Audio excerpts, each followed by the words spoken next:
Hi everyone, this is Pierrick from P2 Design. During the latest streaming, I've been showing you how I've rigged this lovely creature here. So I've also copied this script to have all the bones layer here.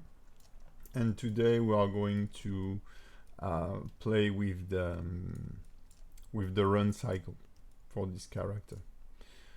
So as usual, let me know in the comment if there are any problem with the sound, but I've tested it like 15 minutes ago on stream, so on YouTube, so it should be okay. Just send me a okay in the chat, please. And we'll get started.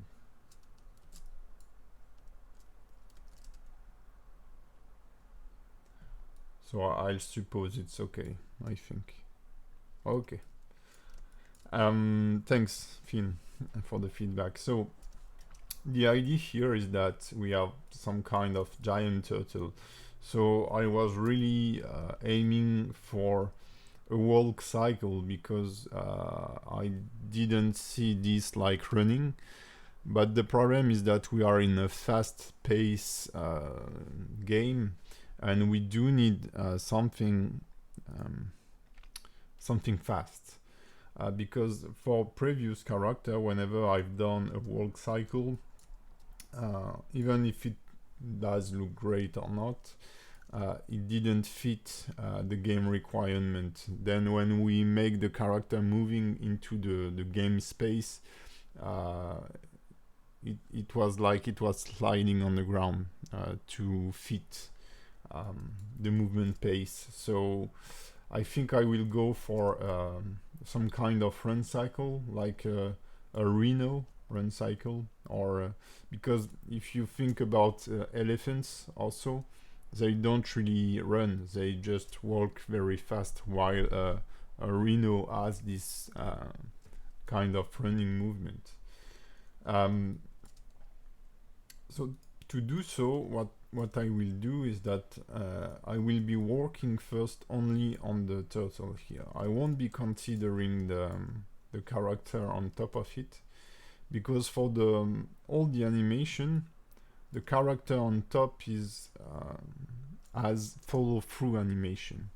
It's dependent of this main character, and so she will try to keep balance on top of the creature. So that's why I don't focus on her, because I don't know how I could anticipate her movement. So what I will do is that I will make the full animation for the turtle, and then if we have time, I will animate her on top of it. And her movement will be mainly to keep balance on top of the creature. So she's on a separate layer here, so I can hide her bones and cloth here. And this rig is pretty simple, we have seen it before. So what I will do is that I will mainly focus on the legs and torso first, and then I will play with the tail. I won't be blocking the tail while animating the rest of the character here. Hey Angon, how are you? That's fine. So what I will do is that I will take my king set pose here, and I will duplicate it by clicking this. I will also run the screencast here. Let's check. I think it's big enough. So I've made a copy. I will make a fake user so that I'm sure I won't lose the animation even if it's not used, and give it a number here and call this run cycle. So we set a number onto the beginning of the name here. It's because in Unity, for what we know, Unity to stack the animation is using their name. So by adding a number here, I'm sure to keep the order unchanged, even if I create new animation or modify existing animations. I will be doing the run cycle onto 24 frame at least at the beginning. Generally for big creature I prefer to work on 30 frames because they have a slower movement, but it's easier to animate onto 24 frame because you can easily divide it by 4, 2 or whatever, even 3. So it's easier to make the basic timing and the blocking relevant here. So and then I will be able to scale the animation on 30 frames, for example, to make sure that the movement is okay for me. So I will just close the mouth because I don't think I will be using this. So I've made my keying set, meaning that in the previous streaming, meaning that I have written only the keyframes that will be used for the animation, avoiding to have a messy dope sheet and graph editor. And you can see that there is already a lot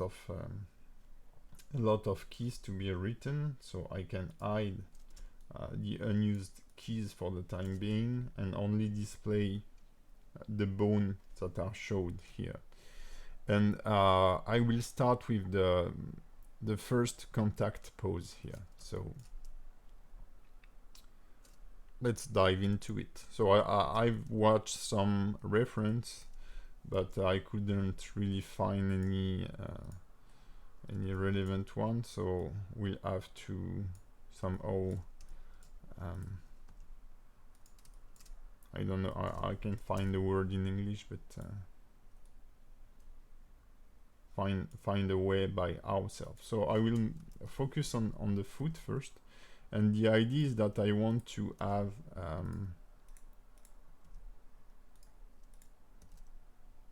I want to pose them very quickly like this. So as the this first leg touch the ground here, maybe I will switch to a matcap, it will be easier to see.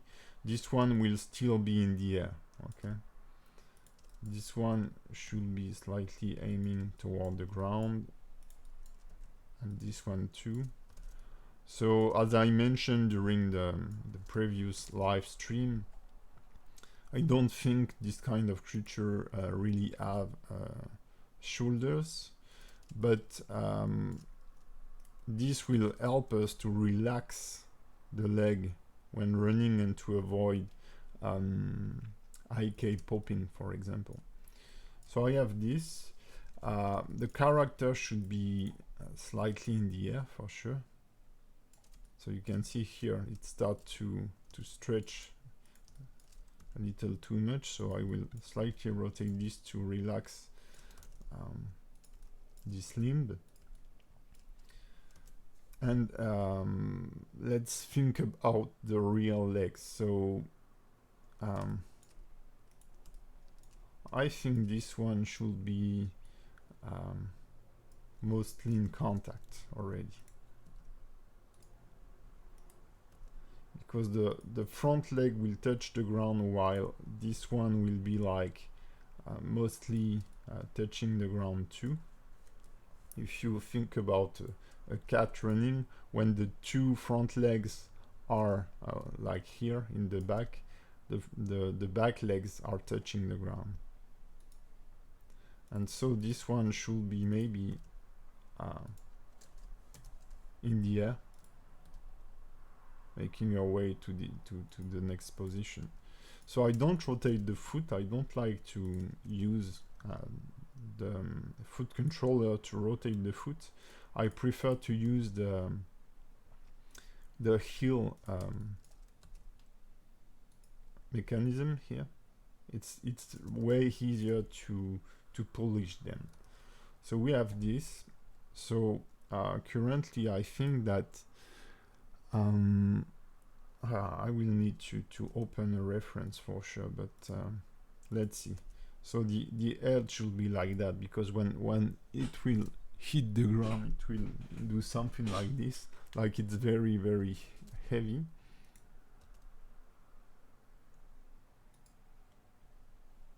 I think maybe this one should be a little like that. And then when we'll have the contact pose, the real contact pose or the passing pose, this will be on a down position.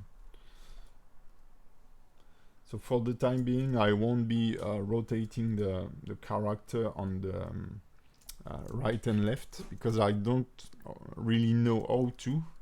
So I will do the blocking using only a side view, and then I will refine the position of the blocking once I'm done with it. Okay. So I will jump to frame 4 here. I will write a key for everything. I will have to also to fix the hips later on, and I will go a little further here. So let's rotate this, make it slide onto the back. This one should be on the ground now.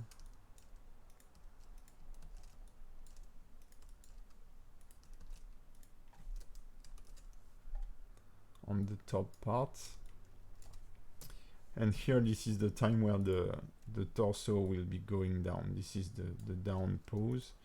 So I feel like this leg now should touch the ground.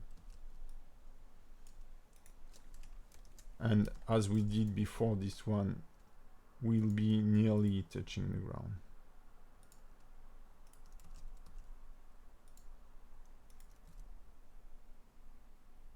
So it will look to move a bit forward here.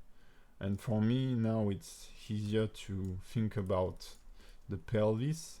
So whenever your foot hit the ground, your pelvis will rise toward it. So I can rotate it a bit like that and make it, and rotate it a bit on the y-axis like that. Not too much, because as it has very short legs, it will rapidly stretch, and I can slightly increase this movement here toward, while here, as it will be delayed, I can make it a bit higher here. Okay, let's write a keyframe for everything, and I will set the timing to constant. I don't want to have this interpolation in between. So now it will just change of pose each time I will push. All right. Now we should have the pushing pose, let's say. So this leg will be moving backward.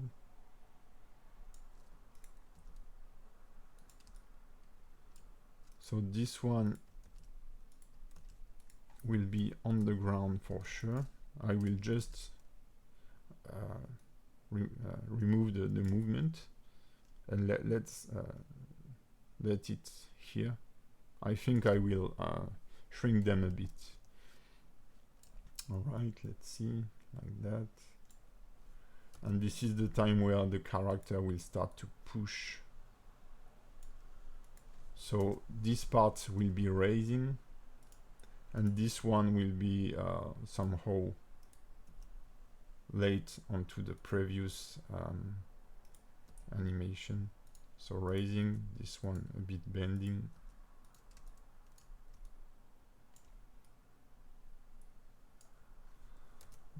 This foot here will be sliding on the ground until it gets to the previous position,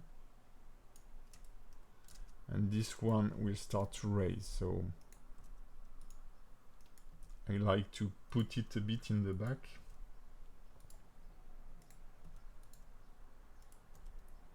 Something like this.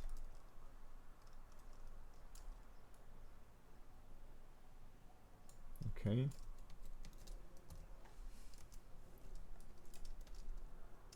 Yeah. And then on next pose, it should have both it will be slightly higher for me, like that. This leg should be in the air with the maximum rotation here.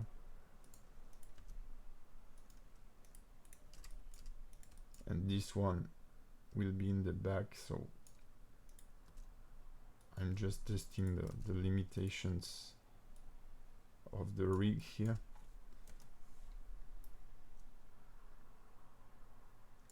Okay, something like this. And the torso, I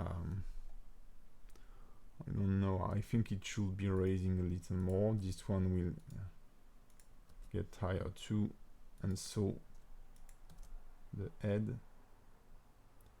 And I will have this movement here, while this one should be maybe slightly in the back. So then I refine the timing once I have my main poses like that.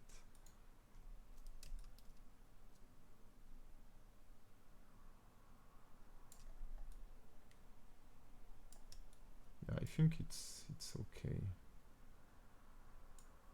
So let's set a keyframe here.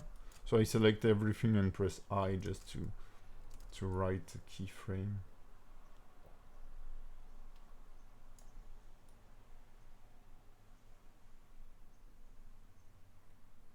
I think it's gonna be okay.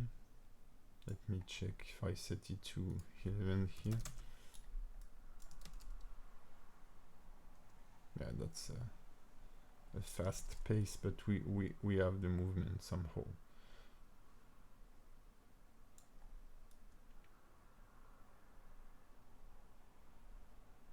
Yeah, maybe this first frame, because I feel like the head will be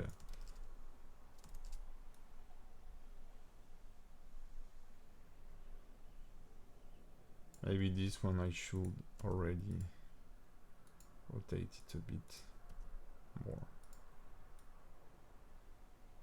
Here it's pushing, rising, and have the maximum here.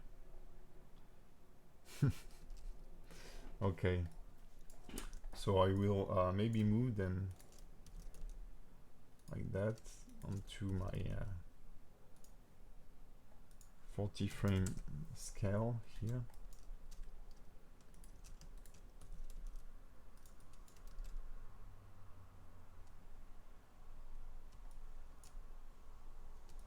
So you can see the back legs are way too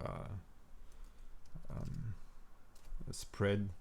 So what I will do is that I will select each bone, go into the graph editor here, and check out the X location. And by double clicking here, you directly select all the point of it. And I can, by moving it on the y-axis here, it will move, you see, on the x-axis. So I need to increase this. Maybe make it a bit more onto the inside. And do the same here. So I go onto the X location and double click it. And I think it should look better. Maybe I could do this also for those, just a bit. Something like this.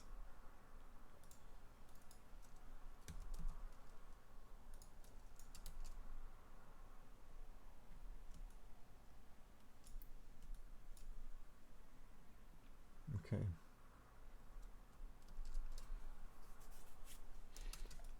So now I need to play with the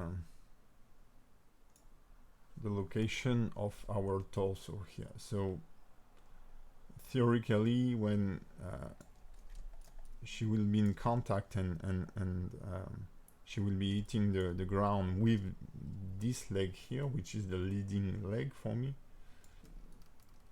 the body should have its weight onto it, a bit like that, and then she will push back to be in the middle.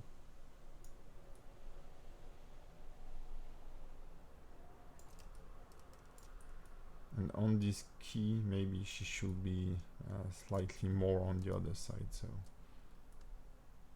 but I think this will be easier to see when I will be polishing the animation.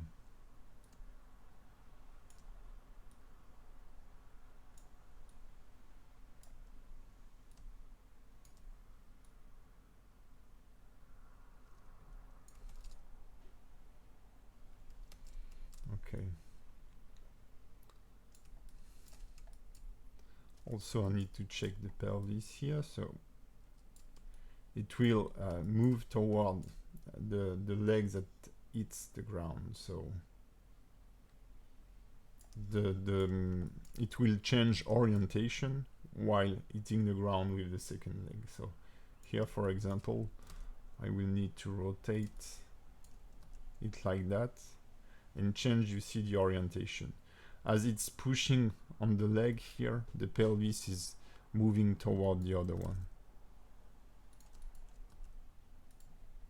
Okay, something like that.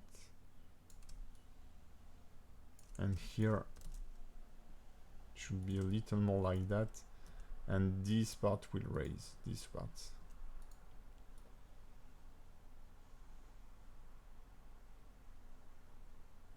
So this one should not be I've made a little mistake. As it's a loop, I need to move this on the 6th frame, this one in the middle, this one will be 18th, and then we have exactly the same pose on the very last frame.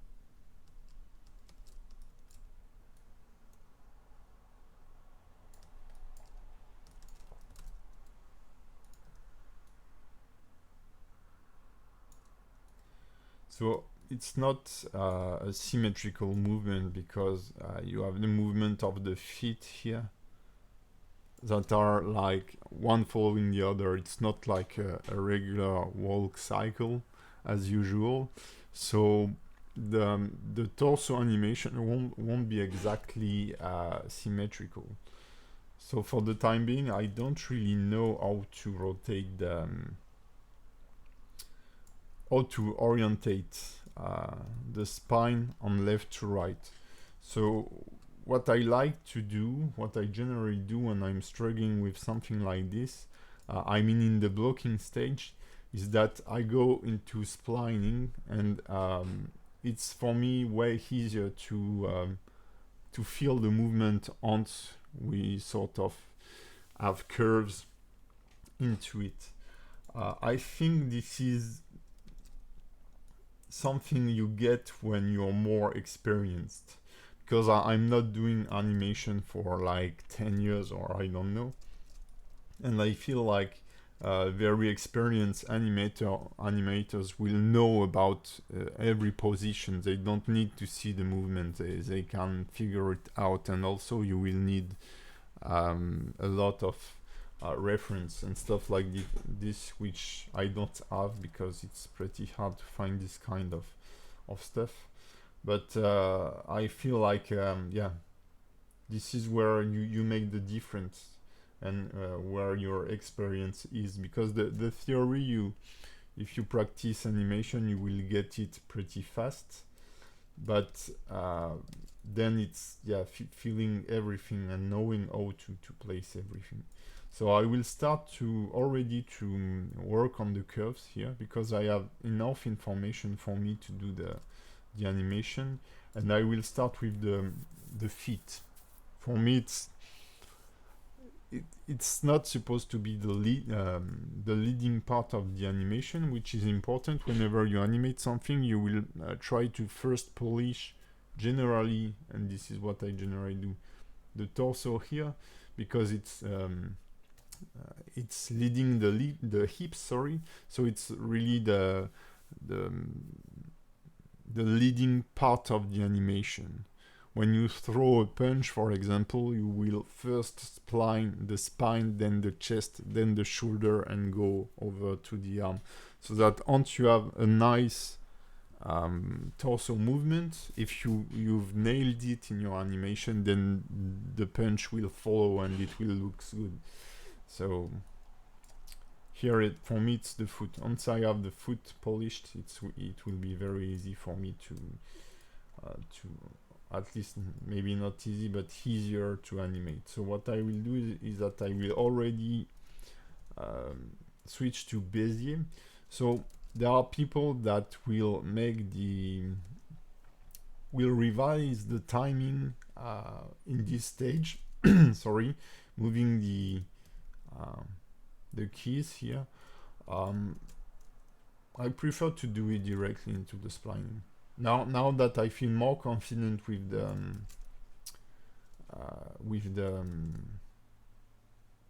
the keys, I like to do it this way.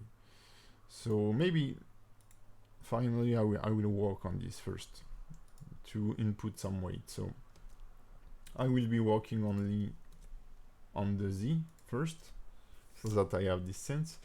So the idea is to have a fast downward movement because it's very heavy, and then it will have some difficulties to raise.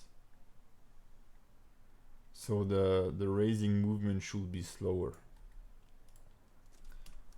So to do so, what I will do is that I'd like to have some more room here.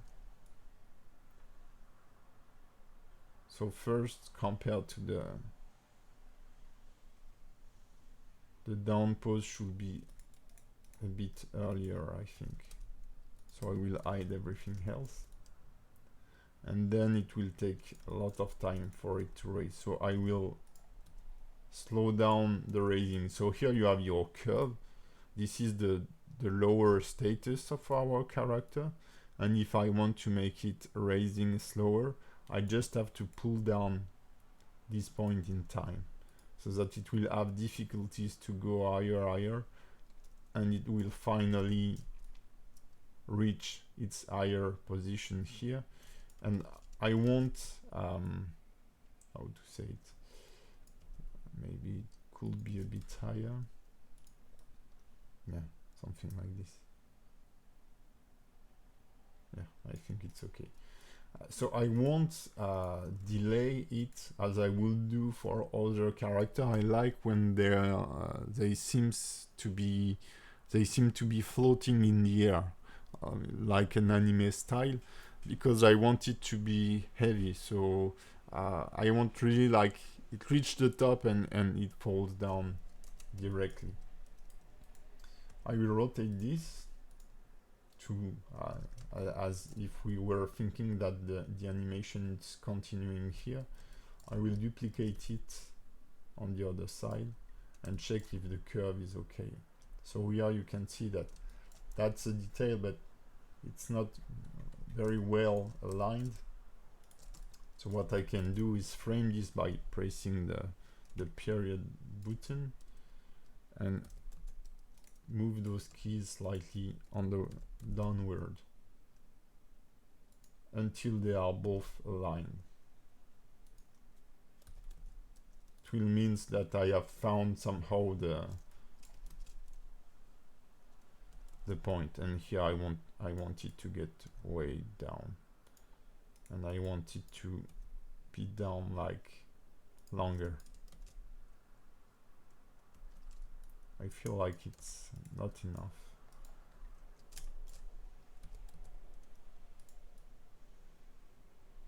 Yeah. You see here the passing here. He's stuck to the ground, and then is finally able to raise a little bit.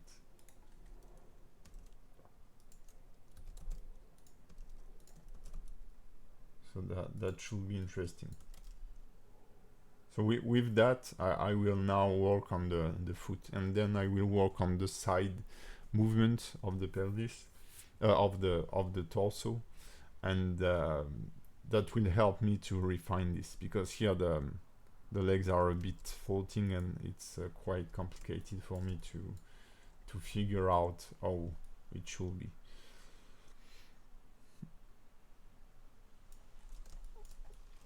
So the idea here is that, as you may already know if you have followed my previous stream, is that as soon as your foot is contacting the ground here, you should have a linear interpolation between the different elements, meaning that the movement here will have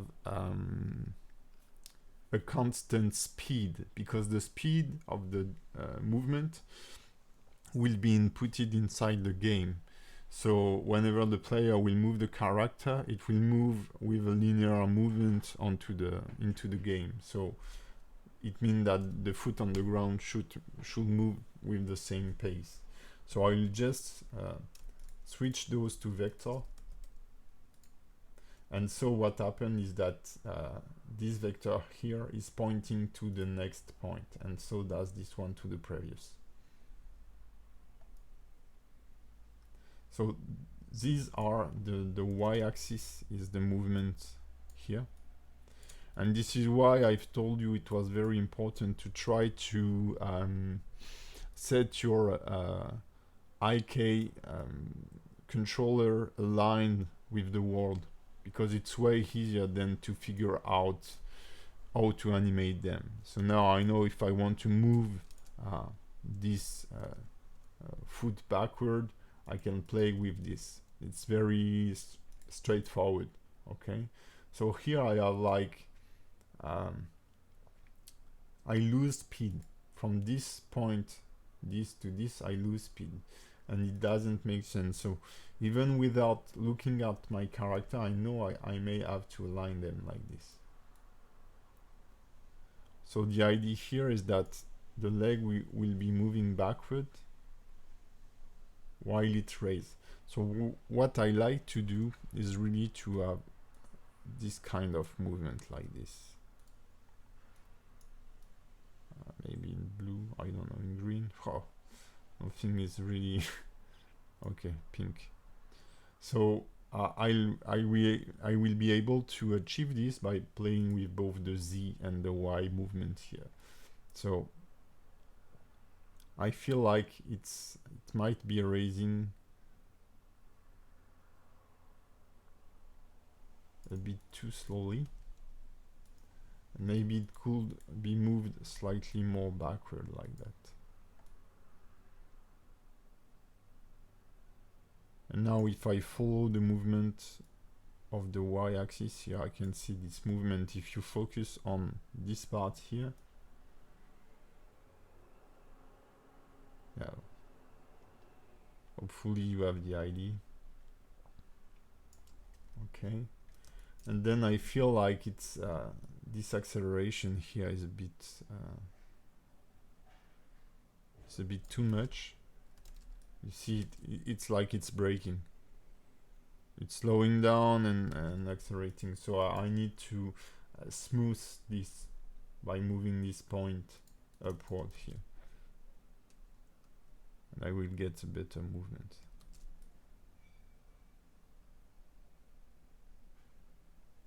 And here I will need, as it goes to the ground here, it should not slow down. You see here there is this intermediate frame, like the ground is here, we have is here, sorry, we have a frame right there, okay, and here, and so it doesn't make sense. There should be a bigger gap in between, so I will have to switch those to vector 2 as it's the contact. And then I can see here this slowing down, so maybe it's justified or not, I don't know yet. And so the this one should be like that. So just think about the bouncing ball, okay? You have this movement here, this arc, and as soon as the ball moves toward the ground, it should go faster toward it. So like that should be better.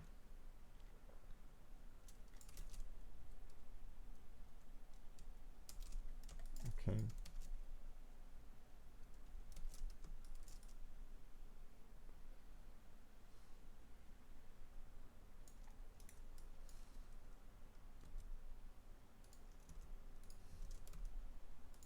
just try something. Yeah, I feel like it's better this way because we have now the slowing is in the back. It's like it's pushing backward to move forward, and then it has difficulties to raise its hand and move it toward the front.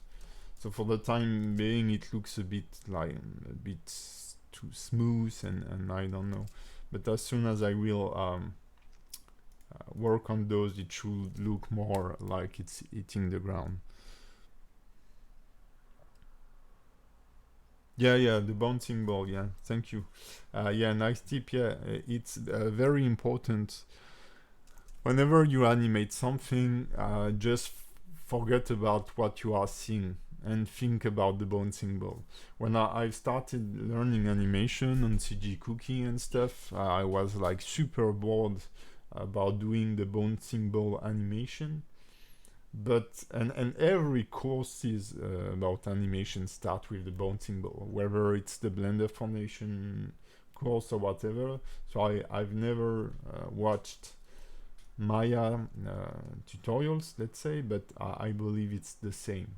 They all start with it because the bouncing ball is the best example of slowing up and accelerating down, and when you got this contact, there is no slowing down. It's just pop back into the air. So how do you translate this into curves, for example?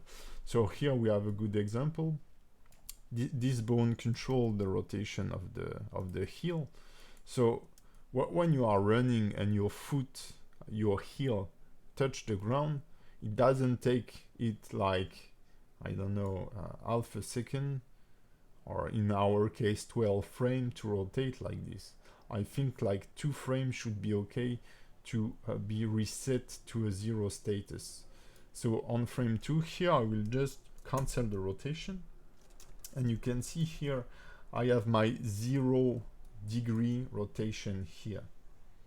So here I'm at -10, which is when I have my heel up. 0 is flat foot, and then positive will rotate this way. So I will have that. I can switch to vector because I don't want it to slow down. Like the bouncing ball, the rotation of the foot will do something like that. Yeah, I have the big book of the 12 principles of animation from the Disney guys, and this is really, really cool. So I will polish this one at the same time. So just think about it. I think it should be raised a little more on this frame to accentuate the feel, like when it will touch the ground, the fingers will be at their maximum 8th.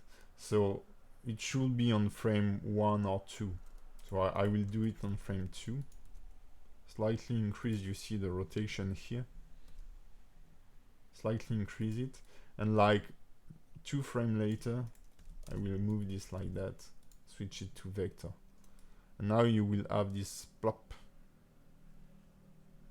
this effect. So then I will probably revise the timing once I will run the animation, but then I'd like it to stay flat for a moment, maybe one more frame here before the foot raises. So it raises on this frame here.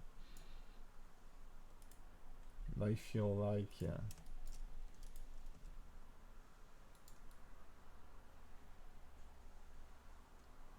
I think it should rise a little faster.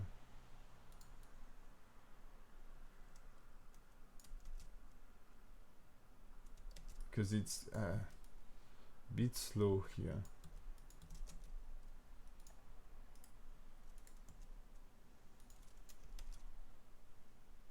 Yeah. So maybe we could lay the foot in the air a little longer. Like this is the part that will be floating and then going down. Okay. I'm not convinced of this, but let's see. So flat foot here, and we should have, yeah, the maximum road. So this part here is pretty disturbing.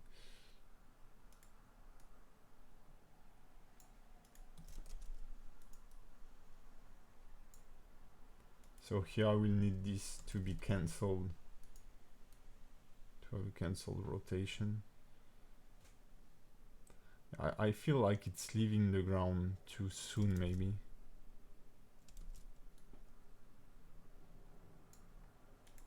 So I will offset the Z position here. Once. Yeah, that's gonna be better.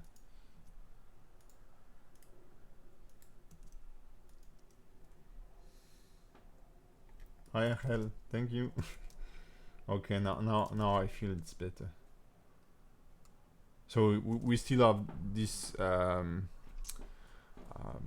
to say, this feeling like it's bouncing on the ground a bit, and this is because this movement is too slow, I think.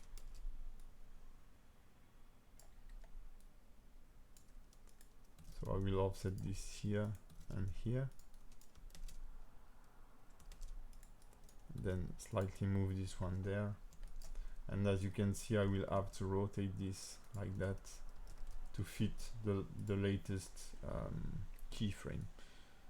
So it's on the ground, the back here is raising, so it should be way more raised here. So I will switch to vector 2, and I can, you see, I can rotate it way much. Yeah, looks better. And as soon as it leaves the ground, we should have this back movement, and here it should be way more curved like this. So I will push it down and push this down too, to have a more curving here.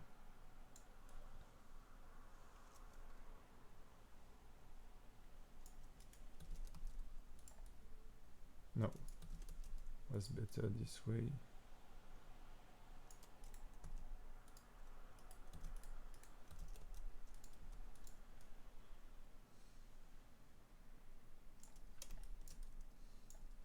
Yeah, I think it should be okay.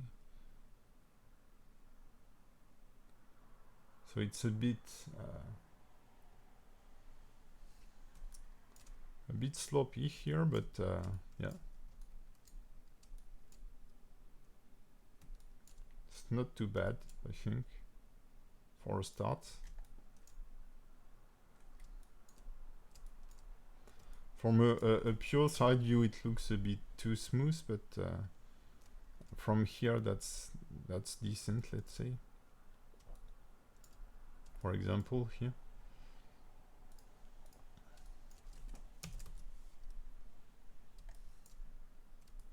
So I will do the same on the other leg. I like this pose. That's yeah, pretty nice. So let's see here. Contact pose is here.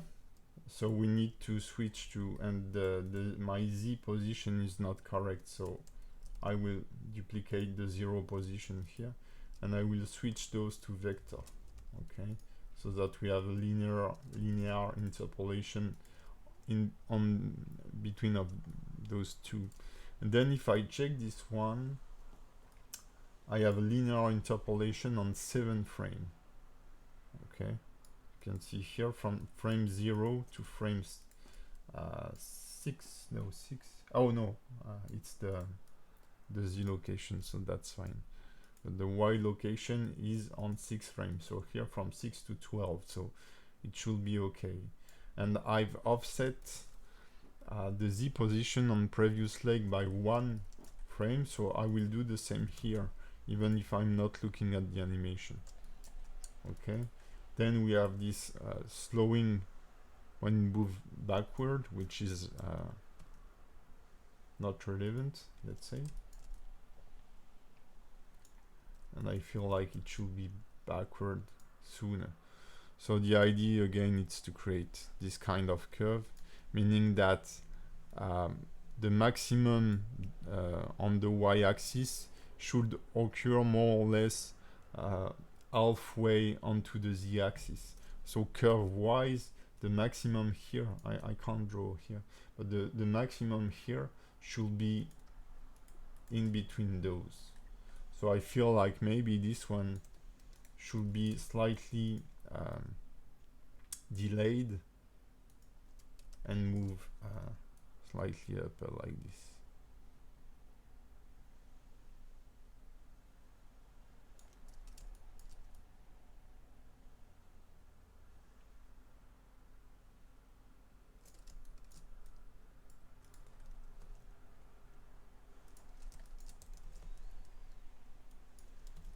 Then it will accelerate until it reaches the ground. So I think I should move it slightly like that. So think of the bouncing ball. So what you can do is select this when you, if you are struggling with this kind of curve here, you select this, which is at frame 6, and I will go to frame 24 plus 6. I will duplicate it on frame 30 here and get rid of this one. So what I have here is currently the same thing I should have here. So this is where I could work on the acceleration I was talking about when I was talking about the bouncing ball. So something like this. Bam. Okay. And I will be able to insert a keyframe here. Only selected channel. I just want to insert a keyframe on the Z curve. And I will switch it to free, meaning that it's like freezing the vector into position. And now if I move whatever, it won't change. Okay. So I can delete this keyframe and duplicate it on the other side. And it should work.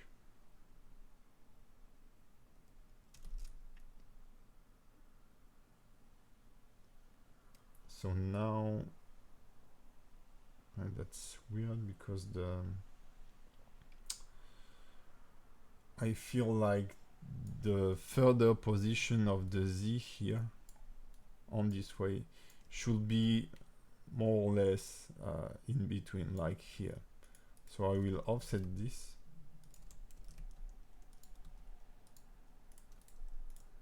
Rotate this one a bit, and then I will offset that backward.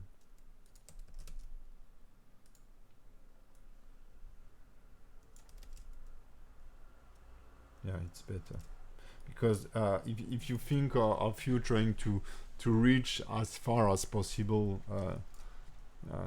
toward the front here, it's not when you are fully in the air, when your arm is fully in the air, that you will reach the further position, but mostly here, and then your arm or leg will be straightened and will move a little backward before it touches the ground.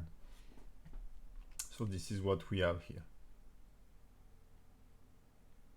and it looks more natural. And now I have this little offset movement between the two legs, which looks pretty nice. So now I just have to work on the rotation as we did before of the heel and the toes, and we should have something decent, I think. And this will really help to balance the back. So I will then do the same for the back legs, and once we have the feet like moving as we want, it should be okay to animate the rest of the body. So here, for example, when it touched the ground, it has a 0 rotation here, while it should have its maximum rotation. So that should be something like that. Okay. 2 frames later, I will flatten it. So I will duplicate this, switch it to vector, So here it's a bit overkill, a bit too much. Okay. I feel like this one was a bit more natural than the previous one in the blocking. The rotation of the foot was better. So here the extreme is a bit too soon. I will slightly offset it. And then here, sorry, I feel like it's a bit too much. So I can duplicate this and lower it here just before it goes to touch the ground.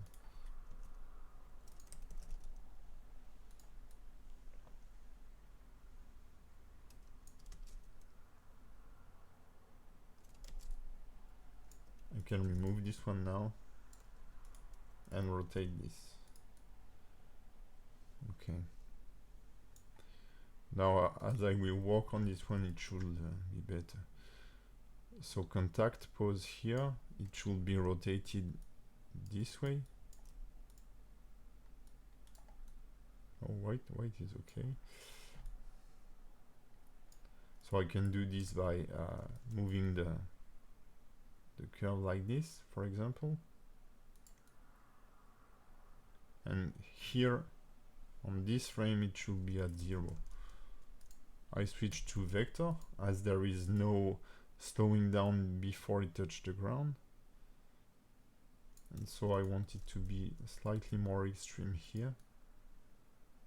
Yeah, something like this. Then backward here, I don't want this to rotate already. So maybe one frame. And I want a fast slap backward. Which we do have here. That's pretty decent. But here I want it to keep on being rotated. And then here start to switch direction. So let's try something like this. Yeah.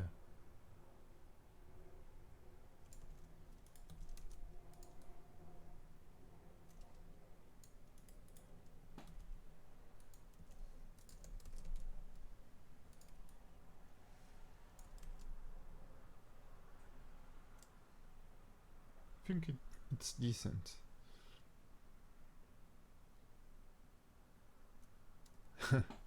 Hey, Captain Lee. Captains GC, you're at school.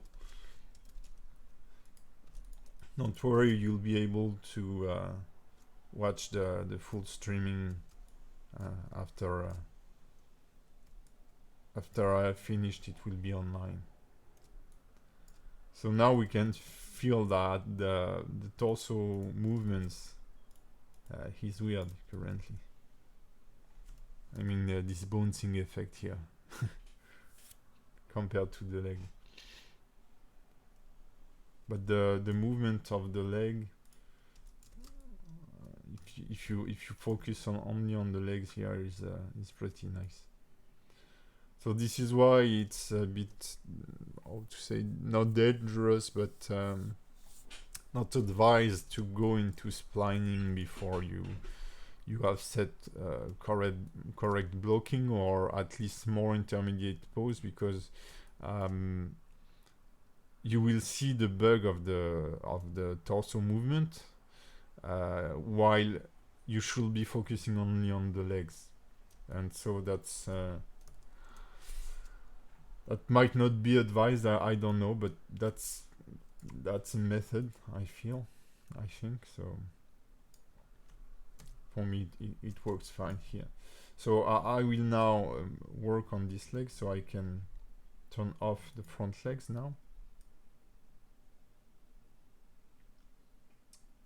And I feel like it should touch the ground a little earlier.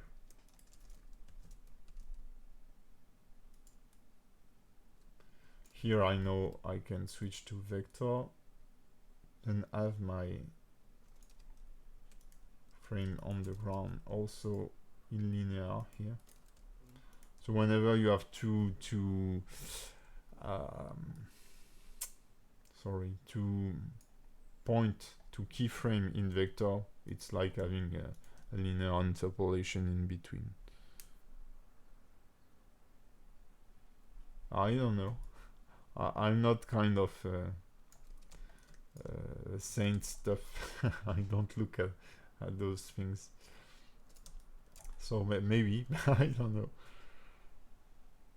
So here we have a very slow backward animation, which looks very weird from there. So we should have something like this first. And at this moment, it should be way back, like this. And move forward. Okay. And here, this is where I will maybe move it a bit on the side like this. So same as before.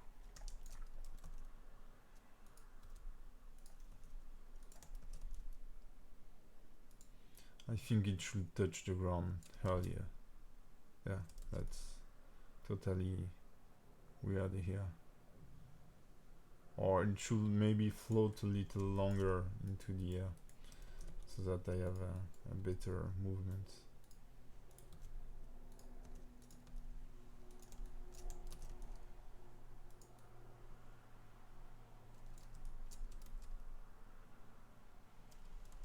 That's really weird here. Because as we said before for the bouncing ball, so maybe I should have set this back. Maybe it should touch the ground earlier,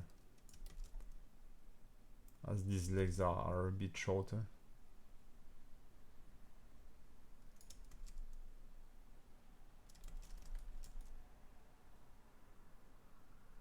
Yeah, here it's way too high.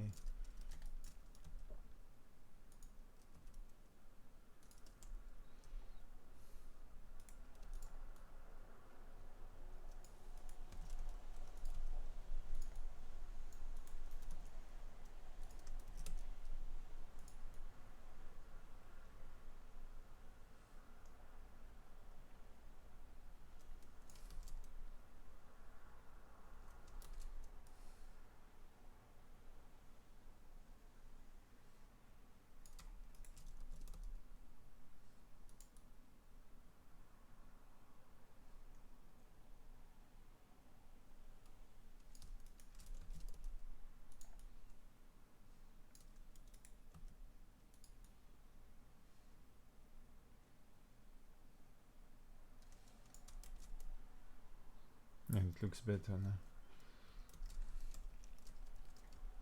Maybe it's rainy.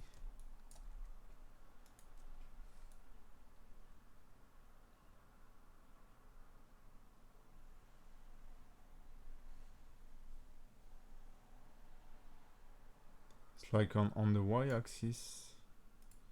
Here there is a... Yeah, there is a... Okay. This problem here.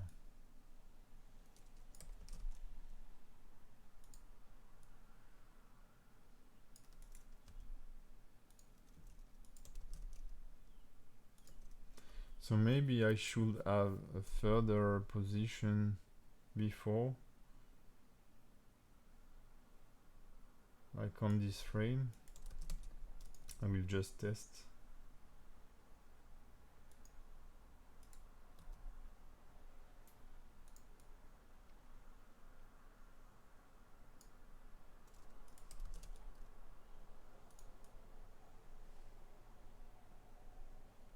Yeah, that's better.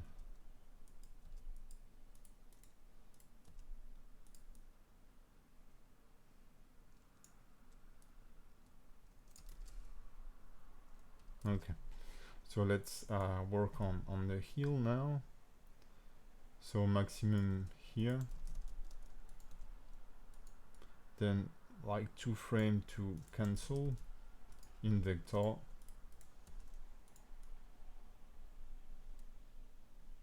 and then it will start to rise like maybe here in vector 2.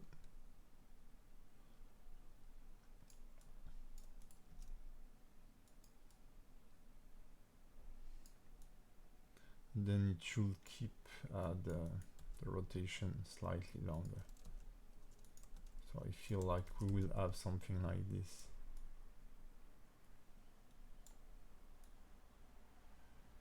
And now I need to work on the fingers. Where are they?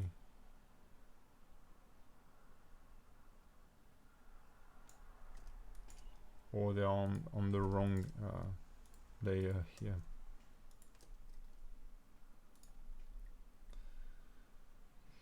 So turtle back legs. Okay.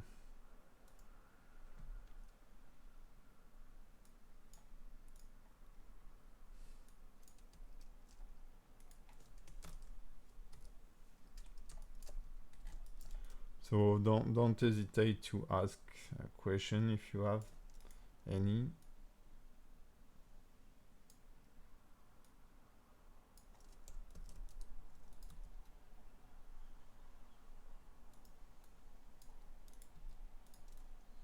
So it's the same process as before, as I'm rotating the toes to get the right movement.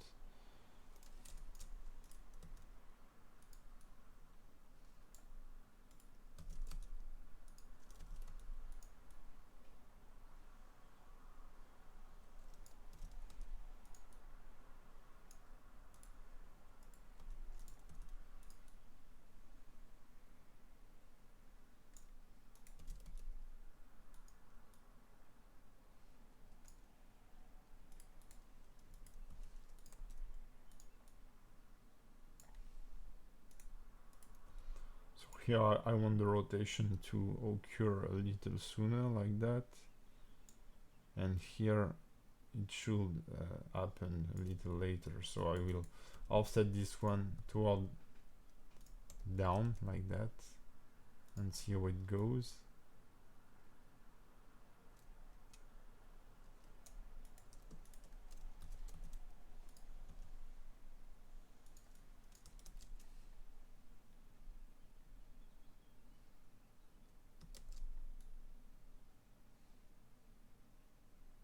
I think it's decent.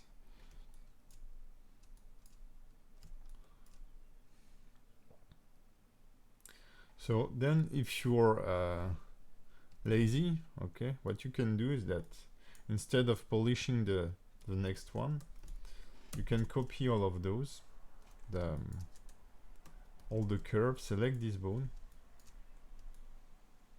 I will remove every keyframe but the first and press Ctrl Shift V. And I should have exactly the same movement, as you can see. So now to offset them, I will need to offset them slightly forward to make them occurring later on, so I can duplicate them, all of them, and then offset the movement. So I will offset it one frame more. I have the same movement with the offset, and I can do the same with this curve.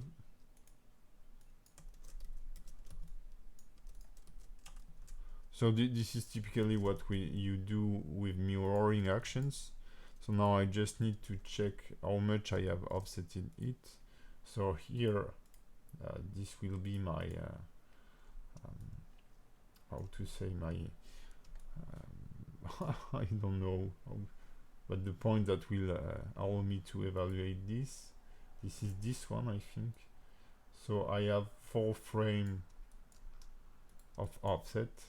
So if I move those on 4 frames, 2, 3, 4 here, it should perfectly match what we have done on the other leg.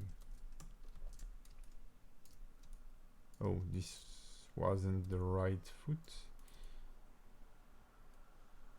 I made a mistake, I think. Doesn't matter.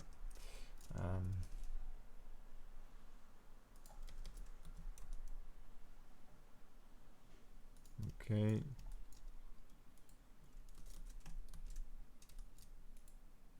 No, that should be fine. Okay. So this really helps saving time on the animation. So here I can remove those as my loop is complete here. And for the back one, I need to insert a new keyframe here. I only selected channel, switch it to 3 and duplicate it to frame 24. So now I can remove this frame and those and do the same for the foot here. I will go there, insert a keyframe, convert all of these by pressing V to 3, duplicate them on the x-axis to frame 24, and I can remove what is around. And now I have my loops for both front and back legs. So now I can revise the torso bones here, which I don't really like. I will also have to work on the shoulder for sure, but so let's see.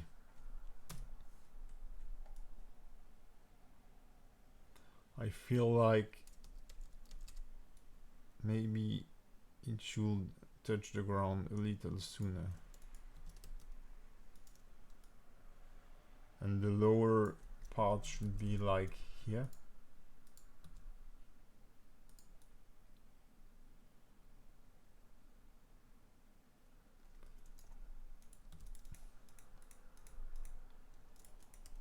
I will move this here because I really want it to stick to the ground and then push maybe faster. So I will just hide the rotation channel, which I won't be using them.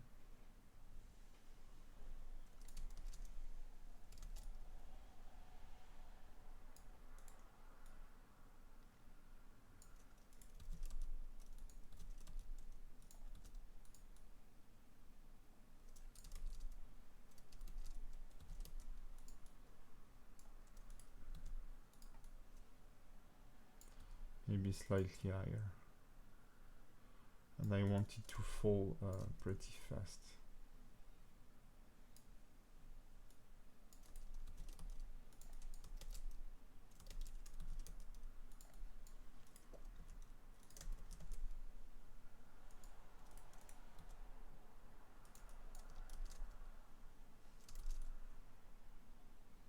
Don't feel like I will move it a bit higher here or sooner. I don't know. I don't feel like it's really wow, that he has a hard time once it touch the ground. I think I will increase this feeling with the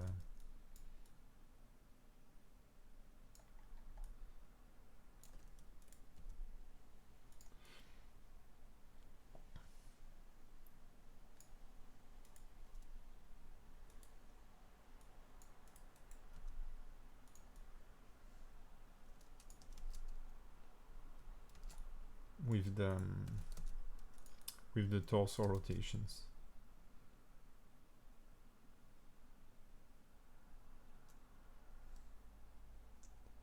So I think it's okay.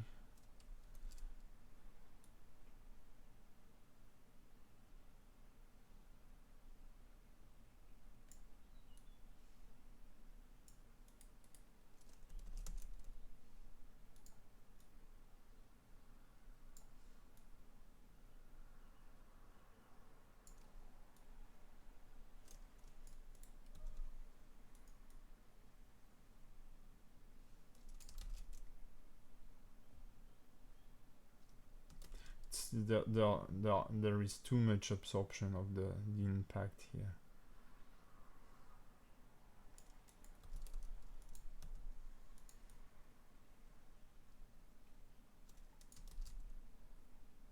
Yeah, here it's a little more brutal, and I think it looks better.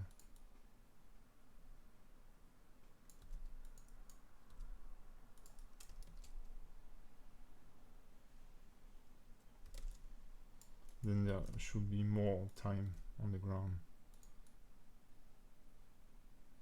So it's a bit too low.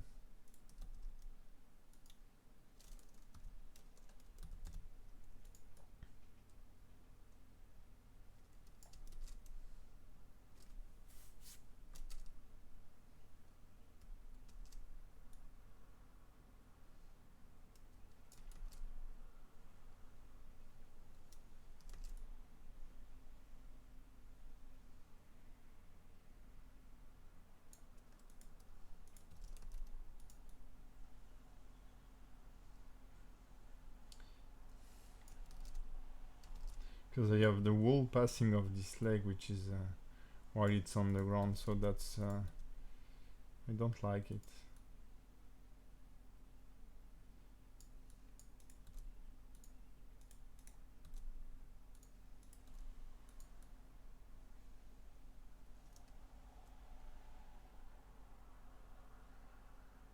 You see the leg is raising while this is on the ground, so this is kinda weird.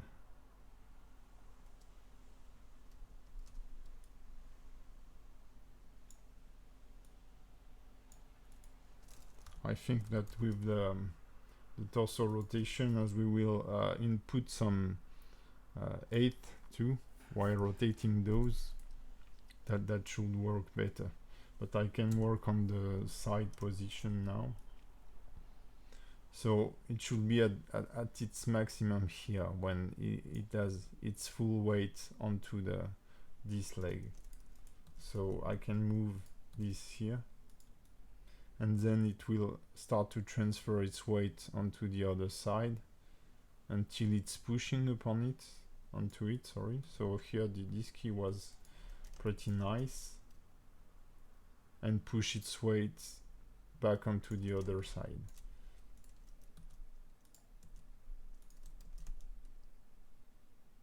So I just need to slightly align those, and we should have a left-right movement that is pretty, you see, pretty natural. And here you can feel that we do need to work on the spine rotation too, because here it's just the main position of the character, so that's quite weird here. That's fun. Okay, so let's start working on this.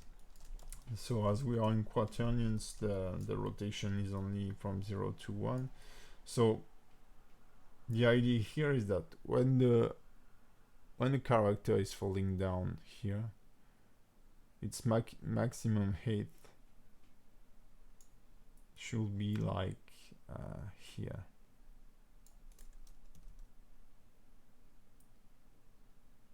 So I will input this right in this one. Then you have the impact, and here it should be like leaning like faster. So here it's pushing for energy, so I think it's coming a bit too soon here. Pushing for energy, raise at its maximum a bit later, and then here it should fall slower.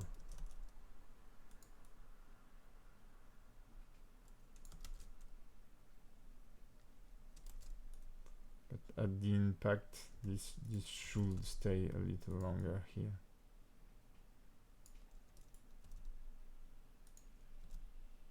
So maybe something like this.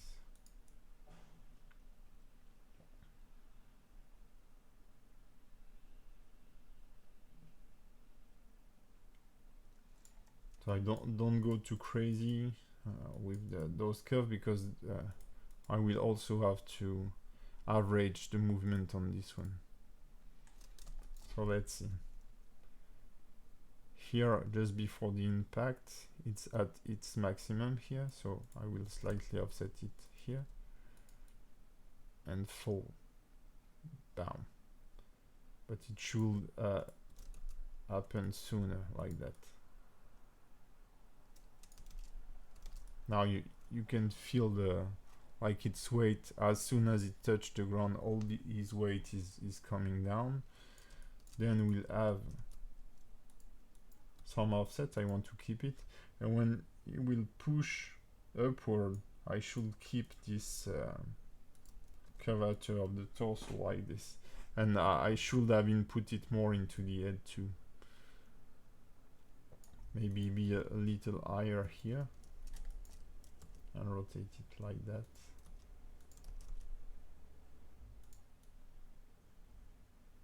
You see here that that's pretty the changement of position is pretty fast, so it gives this sense of weight. So I need to input it in the head because here it's pretty robotic, but that should help.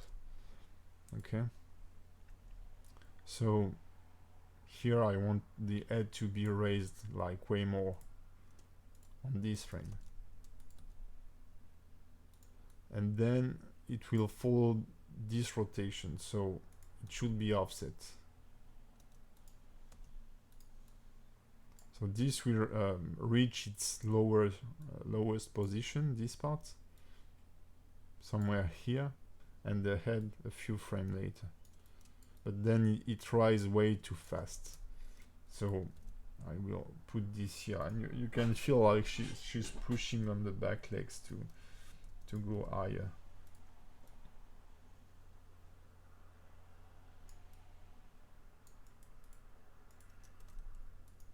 So I will switch those two to auto clamped so that they are aligned properly. Yeah, I want it to be even lower like that. Okay, that's decent.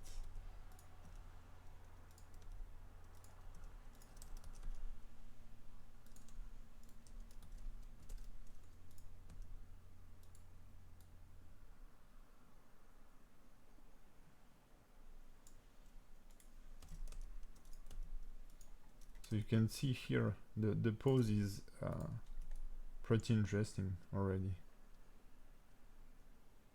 which is how to say make me more confident that I'm not doing something too crappy, let's say. And I don't know how to explain, but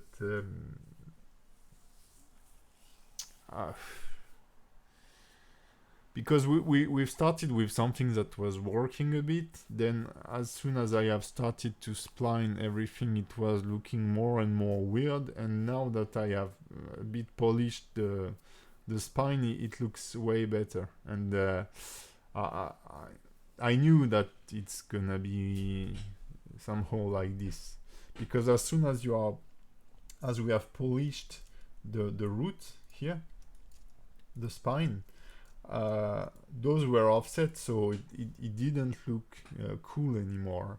But yeah, this is don't worry if your animation at a point doesn't look right anymore.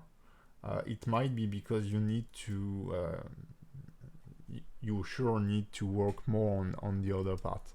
So oftenly people do this during the blocking stage by adding intermediate poses. So more keyframes to for example, keyframe in this pose where we can see this curve that I wanted to reach, and while it will land an opposite curve like that. So we have both. So maybe I should have done this when during the blocking by adding intermediate poses.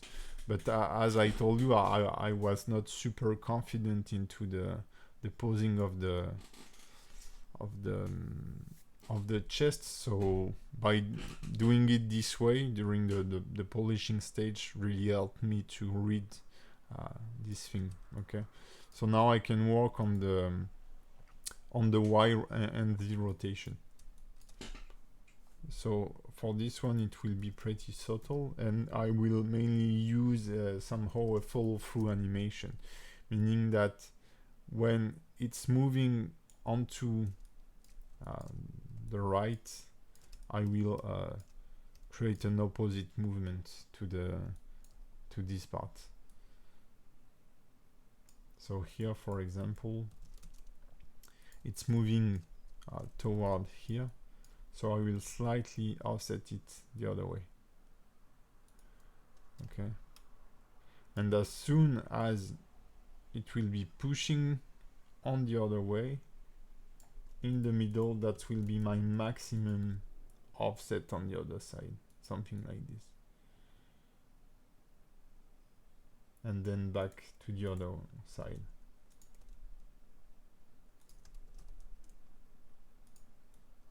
Something really simple like that. So if I play the animation now, it increases the feeling we had before of left and right. And I will do it on the... oh, okay, I'm missing a frame here. That's why it was a bit too much. It should be more something like this. So let's see.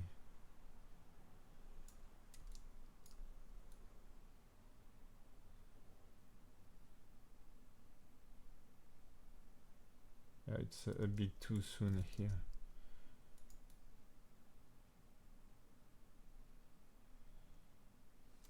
No, it's the other movement that is too late here. I want to switch.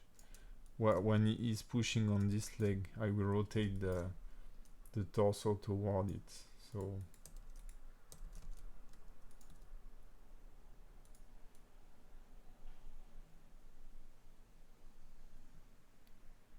yeah, that should be a little better. So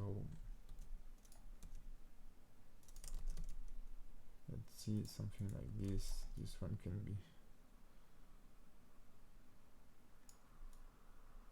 at the impact. Maybe it should be slightly more rotated toward the other side. So let me check this.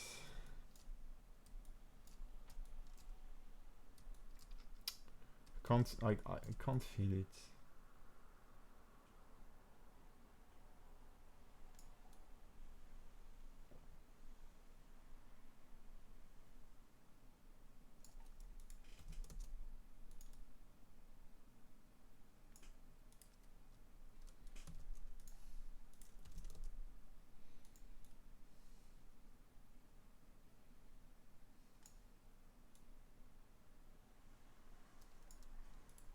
I think it should work.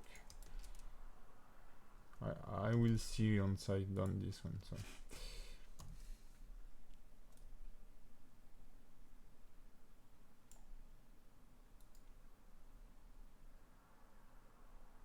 yeah.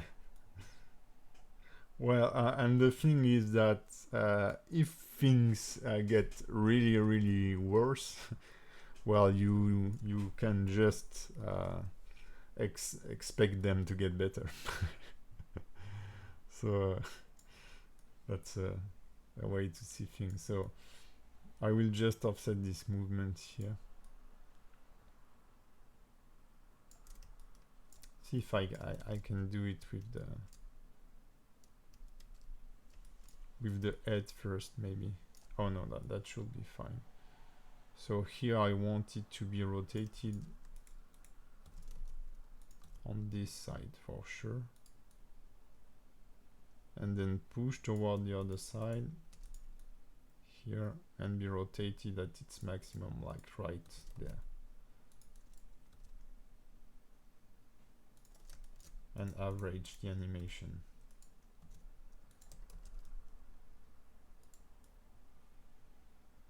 Yeah, that's slowly getting better. So now if I input also this movement in the head and then slightly work on the y-axis, it should yeah, it should work better. So here, let's see. Yeah, I want the head to be rotated the other way.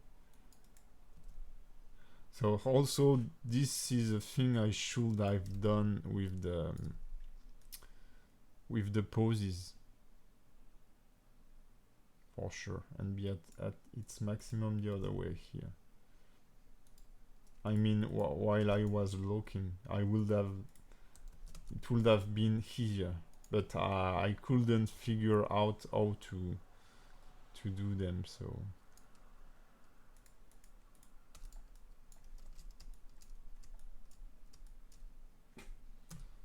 So here,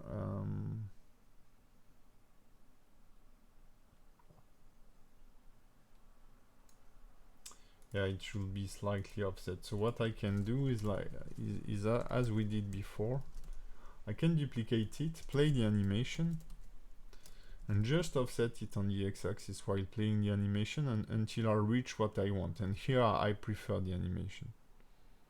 So there is a slight pop, I feel. No, I think it was a problem of frame missing. Switch this to line, to 3, and duplicate it on frame 24. So when you don't get the timing right, yeah, there is I think a difference. No, sometimes I feel like the animation is popping here, but it might be a problem of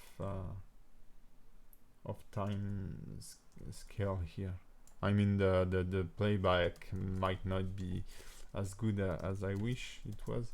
So now I can play with the y-axis. So the idea here is to make it reach the next position. Like when it's pushing up like that, I will rotate the head toward the opposite direction, and it pushes it so longer here, and change axis while in the air.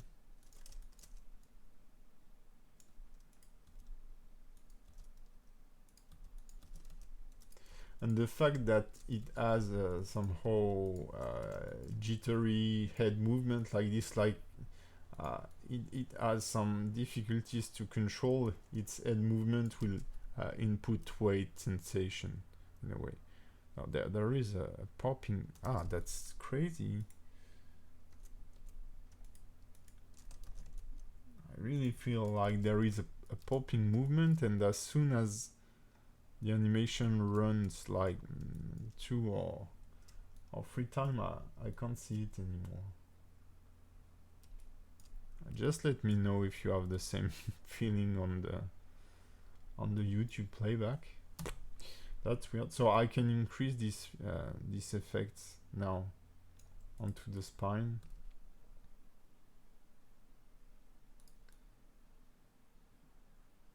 So pushing this way, I will rotate the spine the other way, like that. So I will do it with more subtle rotation, or it will look crazy. But that should be fine.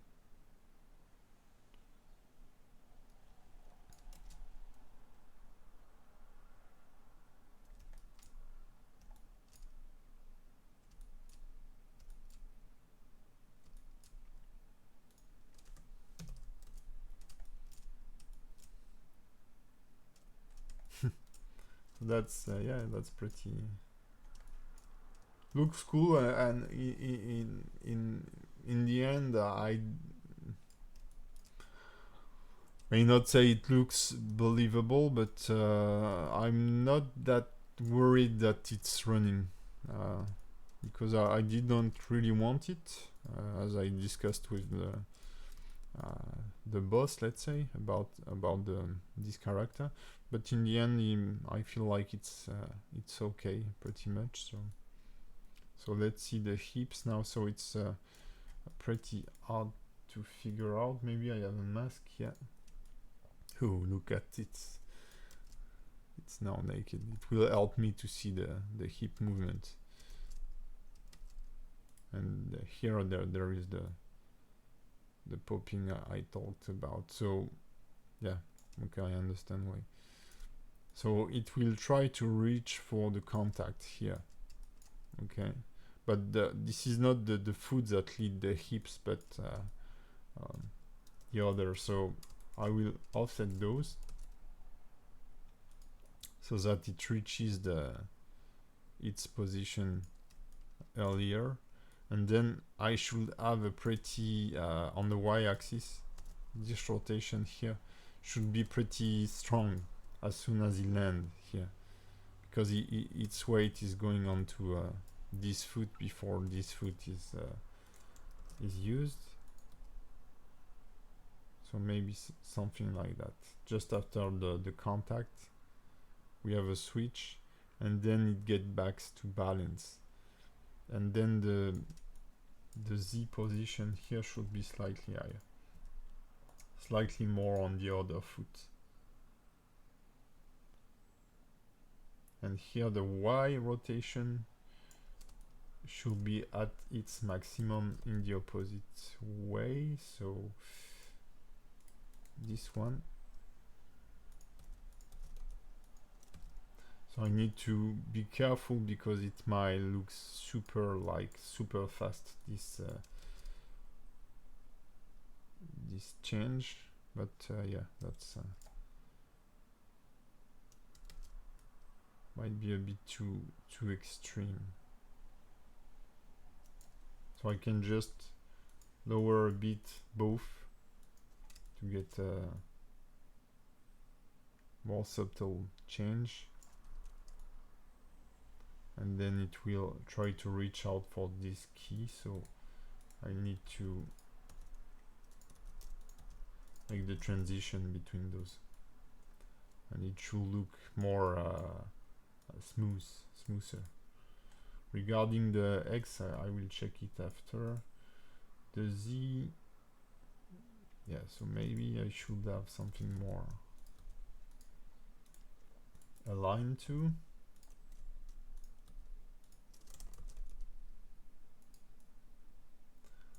I try to have some logical curves. If it was like raising before the end, it should be finishing raising here. Okay, and the X, so this is more so when it will try to land here, it should have its hips toward the ground, and he will push on it. So here his back should be like raising the other way, like you give a push with your butt to push backward. So here maybe I will offset it a bit like that, and push his leg back, and maybe slightly longer, and then try to catch up the previous position. So to pull his leg forward again, sorry.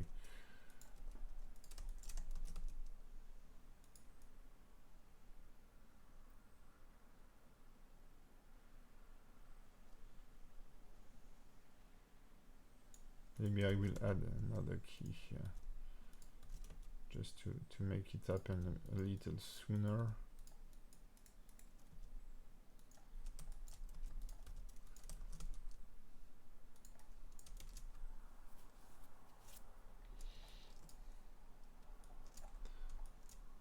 I think we have this feeling of he's pushing on his leg here. I think it's not that bad. It's just this torso movement here I can't figure out.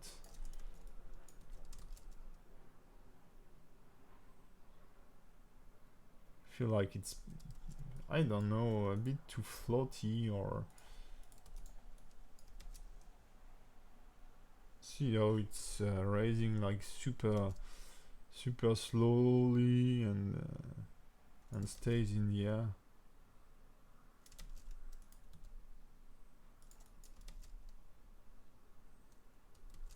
Yeah, it's better like this.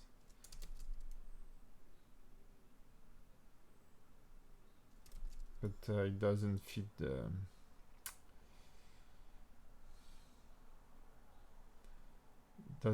the curves of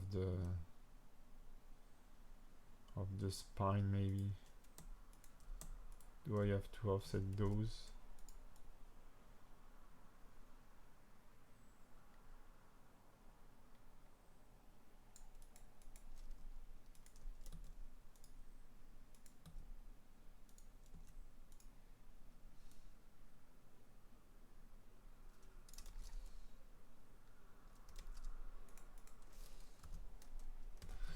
Well, if you have any input on this to help, that will be cool,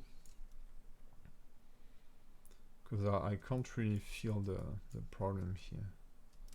So I need to revise the shoulder position for sure to avoid the popping here, but don't know, I'm not convinced with my up and down timing here.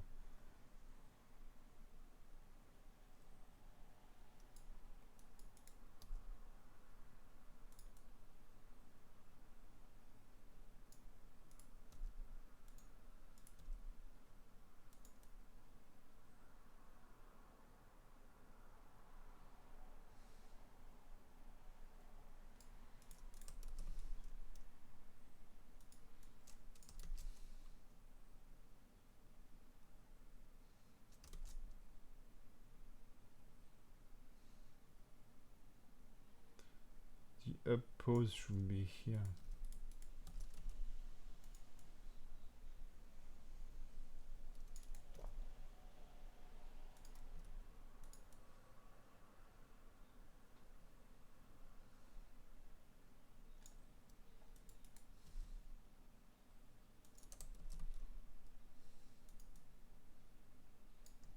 The down pose should be this one, so that's fine. So maybe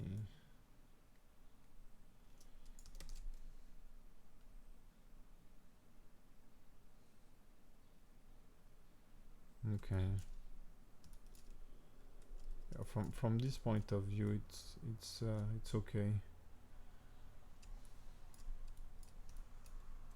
So let me know what you think in the comments.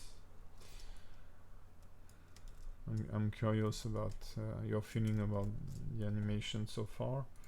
So I will just rapidly work onto the shoulder here. So for example here, it should be pointing forward for sure, trying to reach to the ground, for the ground, sorry. Then when you hit the ground, your shoulder will raise for sure, like you are doing push-ups.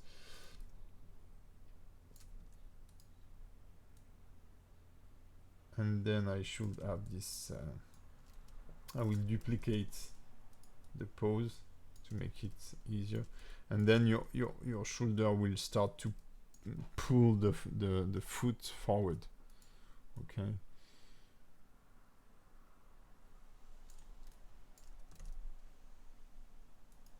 Until it reach the same pose as in the beginning. So it should have a if you watch from the side, it should have this circular motion like this. So now I will just play the animation to see if it doesn't look too buggy. It seems okay, and I will just align the curves here if I have to. So may just make the movement smooth currently, because that's a bit too complex for me at least to get to something I can really understand.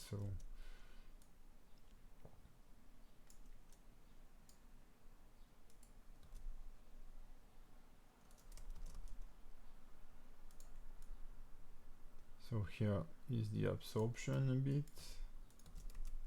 and then it will move faster toward the front to pull the legs. And as soon there is the contact, this movement here is pretty fast, so for me that's fine. Then it's pretty hard to play with quaternions sometimes, so I'm just checking that it looks decent from the side. Maybe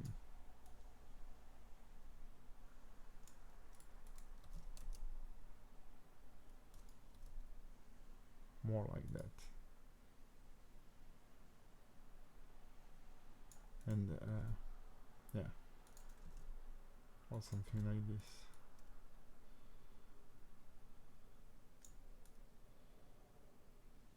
I think it's better now. So I can do as previously, copy that,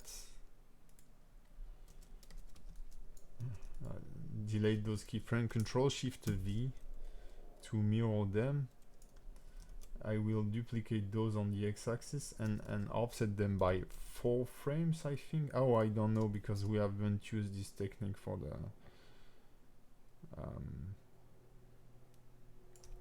so what I can do is just check if, yeah, it should be like, no, I will rework it by hand, because it's not exactly the same movement. So when it reach forward like that, it should be turned like this, slightly upper in this case. Just get rid of the next frames. Then it will push on the ground, so we need to raise a lot the shoulder and pull it a bit backward. And here it should be like way more onto the back.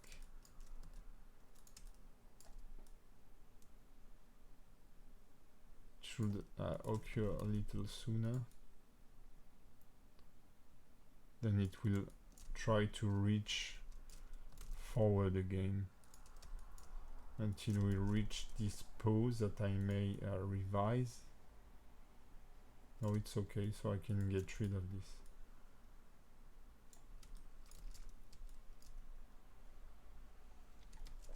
Okay.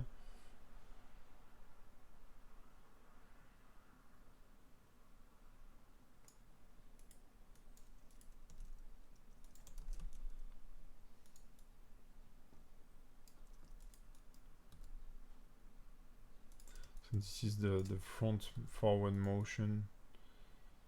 Okay, that's fine for me.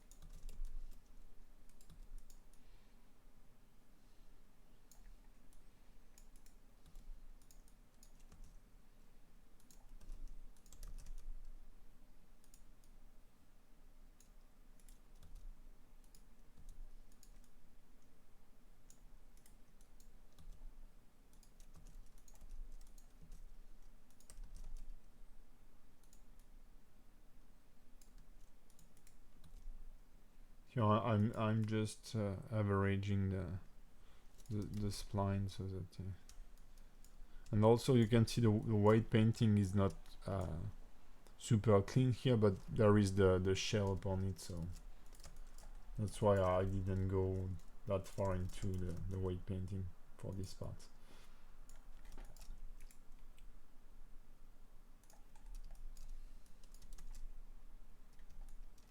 You see, we can't see beneath beneath the shell, so that's fine. Okay, so I will have to work a bit on the shell currently, just by delaying its movement. It will be cool, and work on the tail, and then we'll be able to work on the character upon the that is upon it. So I will just make a little break to pee and stuff like this. So I'll see you in 5 minutes, people.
All right, I'm back. So, yeah, Finn, you told us that the belly looks a bit flat when he was raising, but he's supposed to have a shell here. So I can't really bind it that much, and I must say during the weight painting I wasn't considering it that much, that it should be hard edge. You can see that it's deforming also, but yeah, for my defense I would say, yeah, that's normal, that's a shell. So for the tail, I will do the tail right now. Here I will work directly with curves.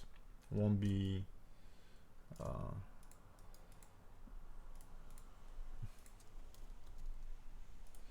working with poses, so it's just a follow through animation. So when it will rise like this, you need to find the time where its acceleration is at its maximum, so it should be around here.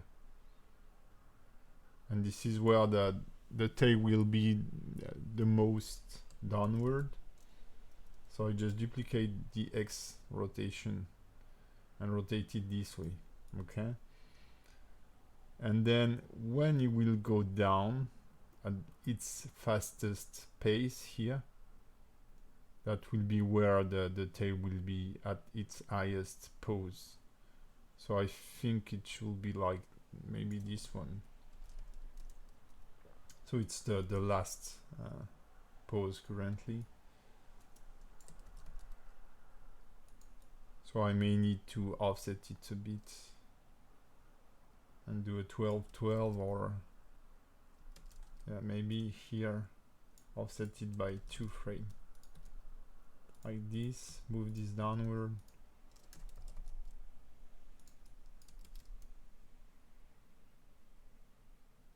And then there will be the spinning effect with the other bone. So if I take this bone, I will work the same way, but this time considering this part of the tail in itself, so I can even isolate the view if I want. And when the tail is heading toward the ground at its maximum speed, this is when it will bend. It will be bent the most, so something like this. And when raising, same stuff, like that. And then I just need to figure out the average position. Probably something like this. Maybe a bit higher.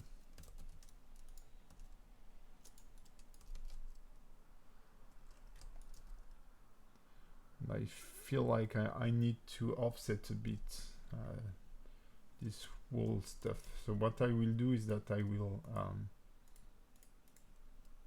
duplicate those, do the same here,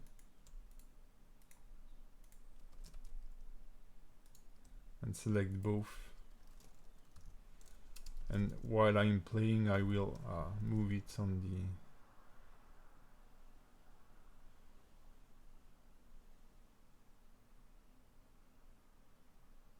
I feel like it's better this way. Something we did before already. So now I can set a keyframe here, switch it to 3, duplicate it on the frame 24,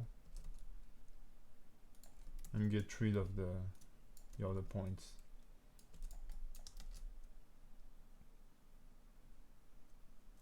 So I wish, or I could go way lower here for this part here, but it will clip with the ground, so it won't look that good, I think. Yeah, okay. Thanks. So now from the top view, you can see this right and left motion here. So we can input a bit of right and left movements the same way.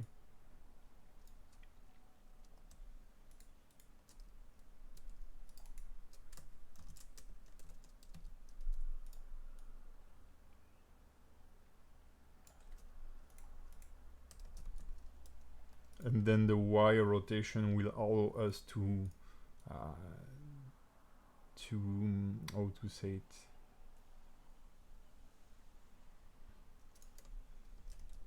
to blend it.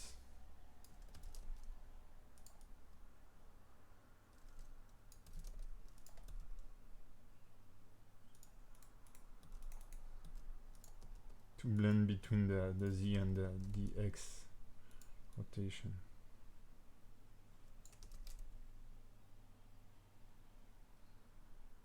Okay.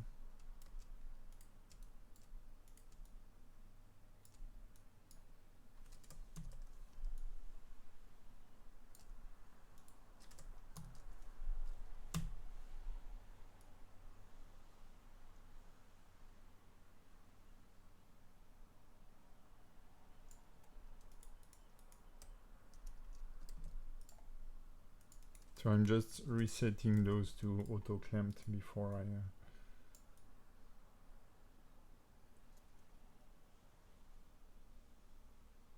trying to find the moment where it's accelerating.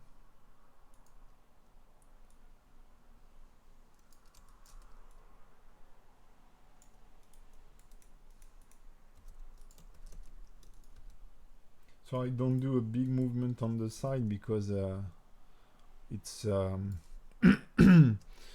its tail should be mainly moving up and down than more I mean anatomy wise for this character. So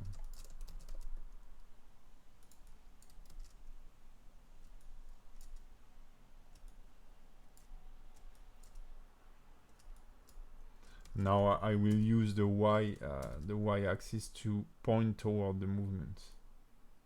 So you can see we have somehow a circular motion. It's making I'm really bad at drawing with the mouse, but some movement like this. So I will rotate the tail direction accordingly. So for example here I will make it slightly like that,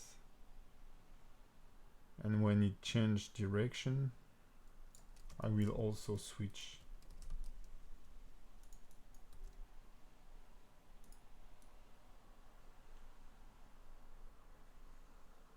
And I then just need to find, as usual, my balance in the keys here. So it's maybe it should stay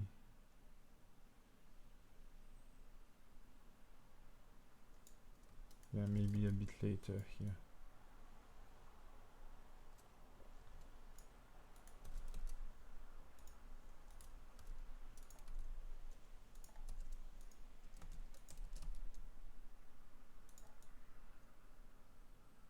Yeah.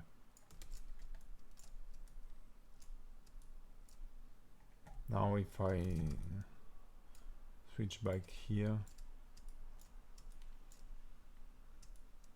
really brings a lot of motion into the character. I love the, I mean, this is sometimes really not annoying, but this is the as this is the thing you do in the later stage. Hey Star, you, thank you, I love you too. But I mean, doing the follow-through animation, the clothes and the hairs and stuff like this. But it really kind of helped to read the movement currently. So yeah, I mean, we've been like streaming for, I've been streaming for 2 hours, and we get somehow a pretty decent monster run cycle here. Okay, so I don't know if I'll be able to do what's remaining in an hour, but at least I will try to. I will just play a bit with the shell here. So the idea is just to slightly offset its movement currently. And the thing is that our character is somehow parented to the shell. So that should looks great. So what I will do is that I will play with the shell location first, the Z location of the shell,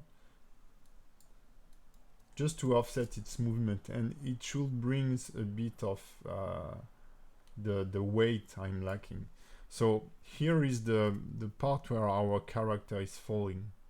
Okay, so what I want to do is just to make the shell fall a bit later. So maybe I will need to increase, yeah, the scale here. Okay, something like this, just a bit. It will touch the ground, so here, and I want the shell to go a little down. So maybe it should be higher at this moment. And fall onto it. Stays a bit stuck, so I need to be cautious because I have this clipping here. And then when you push, this is where it should be down too. So, and as soon as it starts falling, it will raise.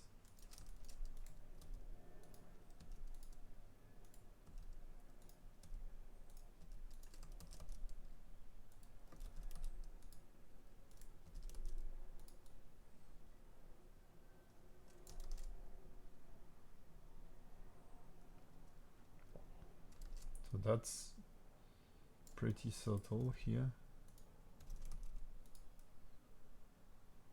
And here it's way too fast.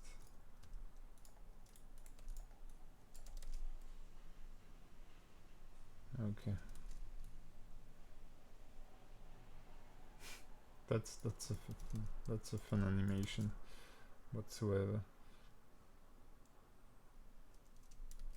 And I will do the same with the quaternion rotation on the x-axis here. So it should go weird, but just adding a bit of balance like that. So when it's getting down, it should be raised. And as it touches the ground here, it will rotate the other way.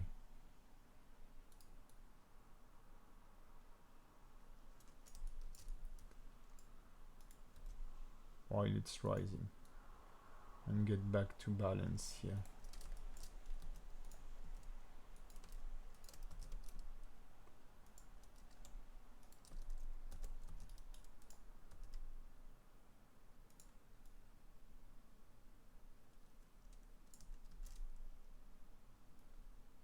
So it brings, as you can see, some, like, well, I think it set up more weight to the character. Now I can add a slight Z rotation like that, just a bit of follow through. So here it should, I will start with a clean movement like this one here. This will be the extreme on this side.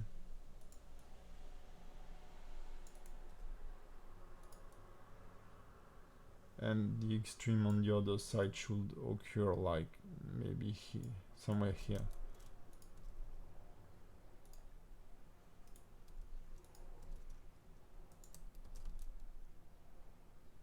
Then I can just polish a bit this. Okay. So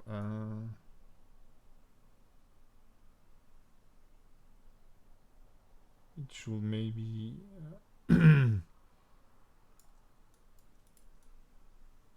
cure a bit sooner here.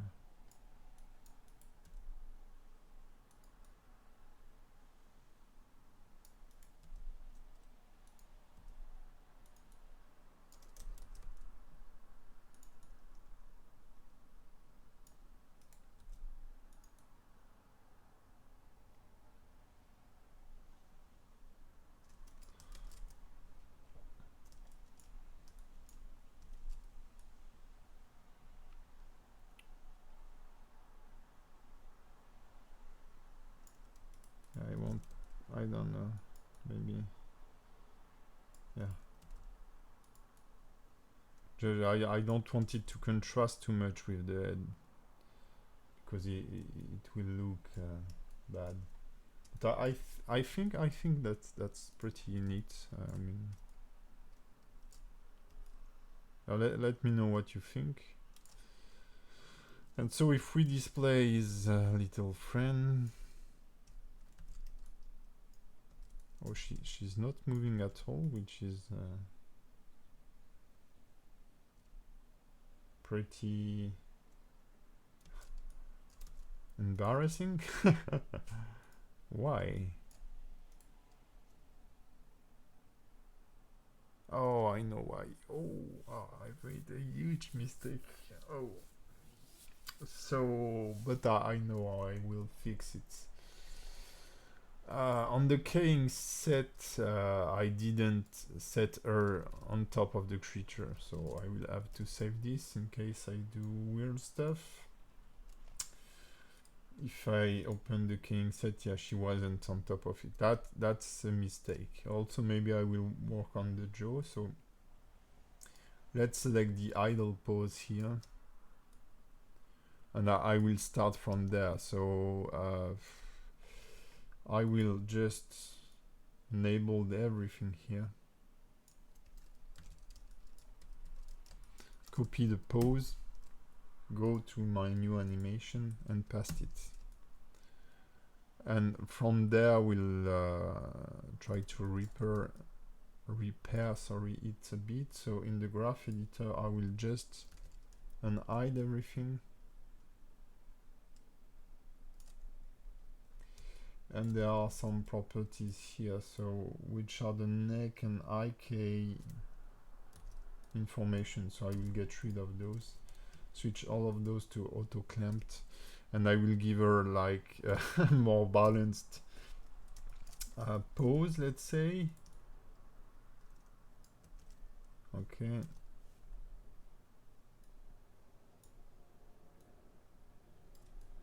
So are the feet in contact, more or less?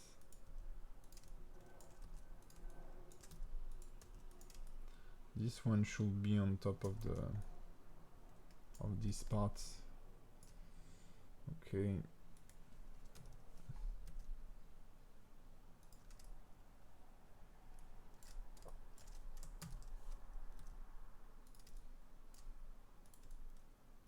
Maybe she should be like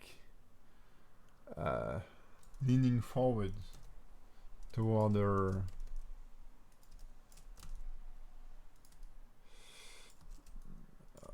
front foot here, and more on the right, or more on the left.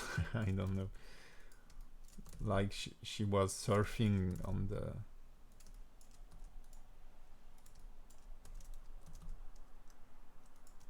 so a shoulder like this. She's looking forward. So I'm using an IK here. I generally work with FK, but you will understand why.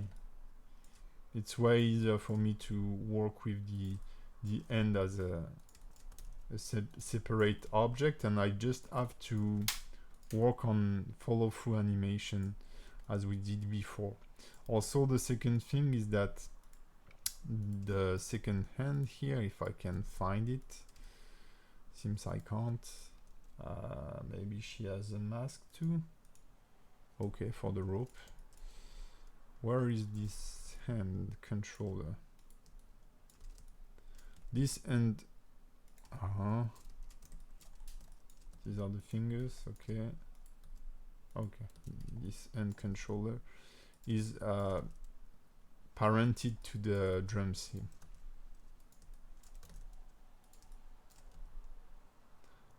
So that she's trying to keep the drums safe, let's say. I need to move her, a pole here. So the idea is that she's holding the drums in her hand.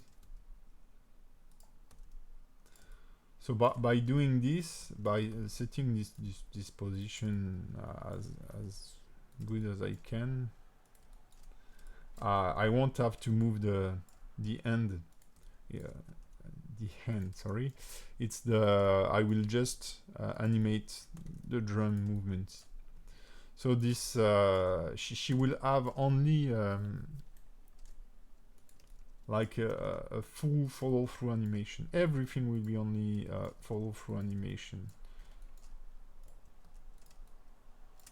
This is why I try to, on the first pose, try to give her some balance, and then she will just be anticipating or following the movement of the turtle currently. So I'll be walking a bit as we did for the torso. So yeah, I think that's cool this way. So I can get rid of all those and work first on the torso. So I will hide everything so that you can see. I think the pose is okay.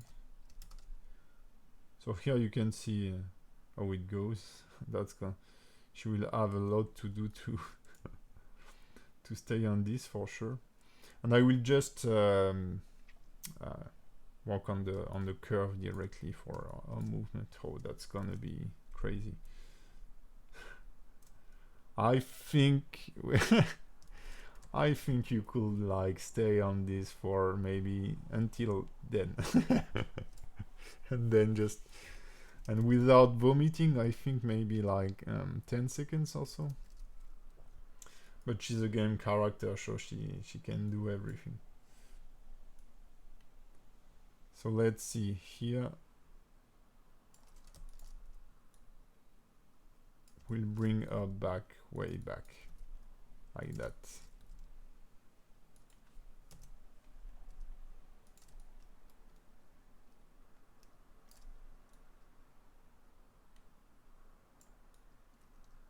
And then as it push, she will be slightly more in the front, but maybe crouching a bit.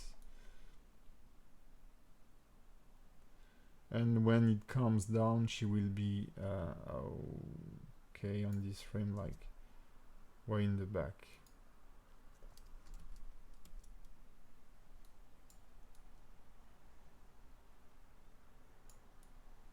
So she should rise a little sooner, but I will be able to deal with this here. So I will duplicate those just for the to have an idea of her position, and I will work mainly on the Y and Z axis here, trying to, so for example here you can see she's getting backward to avoid to fall forward, so I will offset it a bit and push it further and make her more onto the ground, like nearly having her ass, her butt to touch the shell, and then she will move forward. So this is where I think I should have a more certain movement, maybe.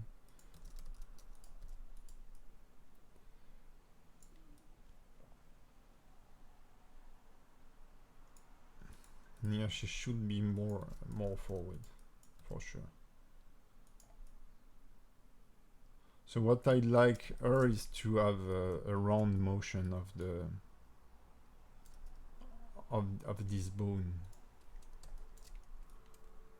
So she lay back to avoid to fall, and she should move forward a bit before and a bit faster. And raise a bit.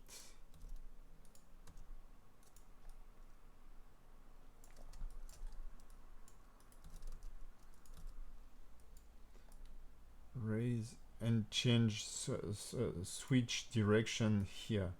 So maybe this keyframe should be like that, and this should be raising. She will go back to the back. So let's see. Yeah, this one here is, I don't know, a bit too fast, or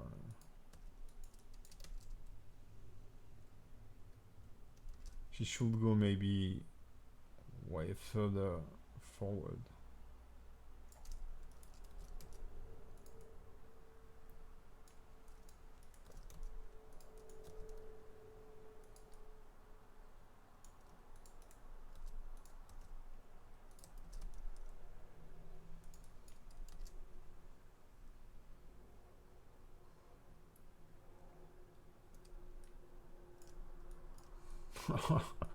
That's crazy. Wow.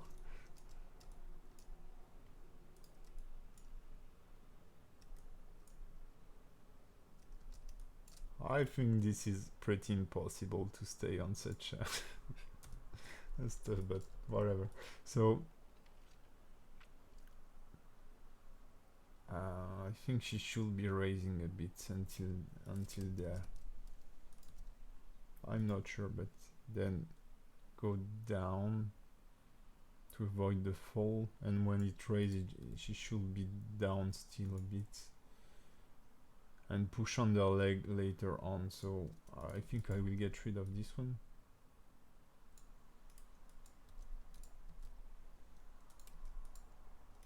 We'll use this one as a guide.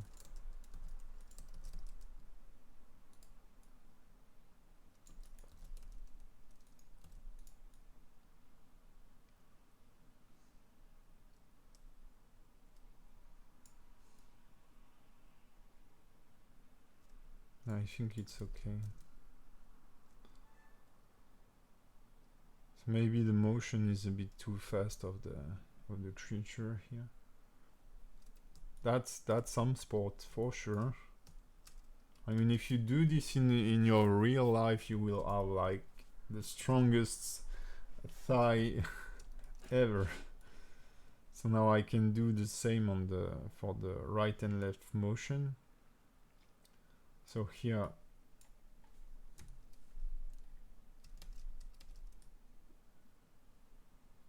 so opposite direction to the creature.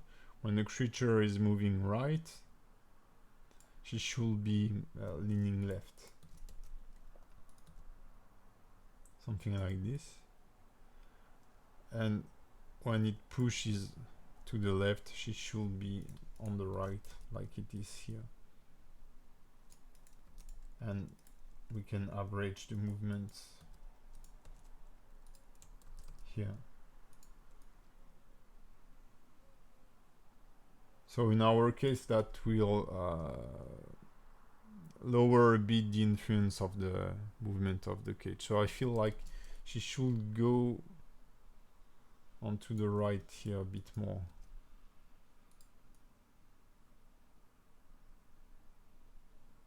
And change a little later.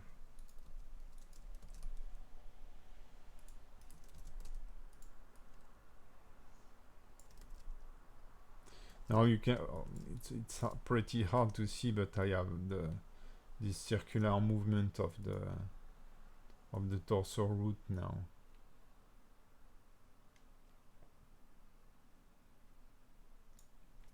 Okay, so that should work. And from there, that's crazy. From there, oh, yeah. I mean, we have like 4 characters that are mounted like this, and 2 of them are on very big character. This one and the boss, the queen of the other race.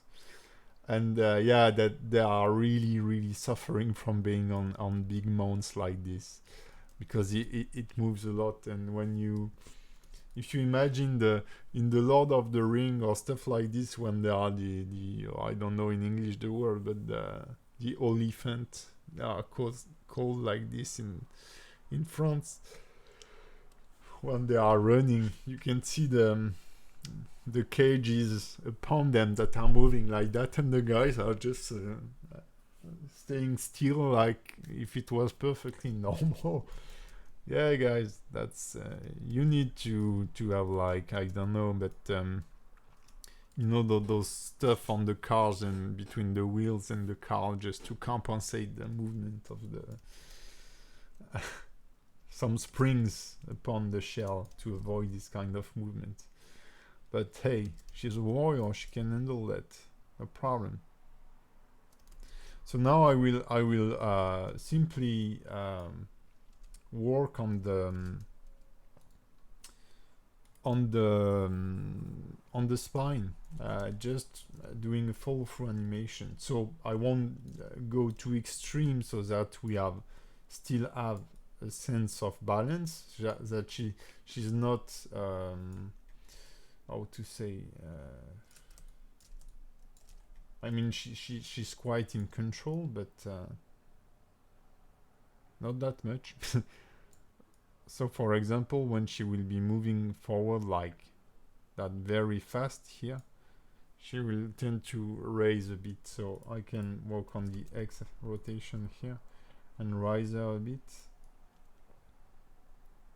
And as soon as, so maybe a bit more, and as soon as she came back like that, this will be the opposite direction. So I think that this current one was okay, like here.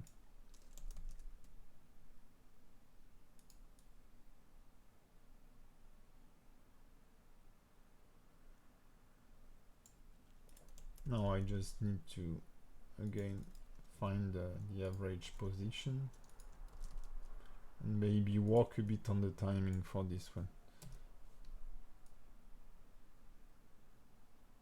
because I feel like she might be leaning forward a bit earlier, so that she's more into this kind of motion than into this kind of motion. So maybe she could lean forward earlier.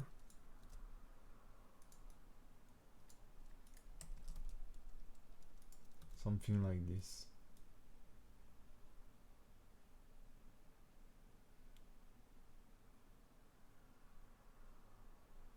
So here it's the, I mean, when she goes forward, instead of being pulled back and doing like this, she will try to enter the movement. So like diving into the movement of the creature, I think.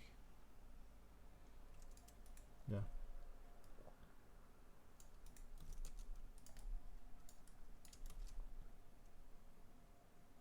That's crazy.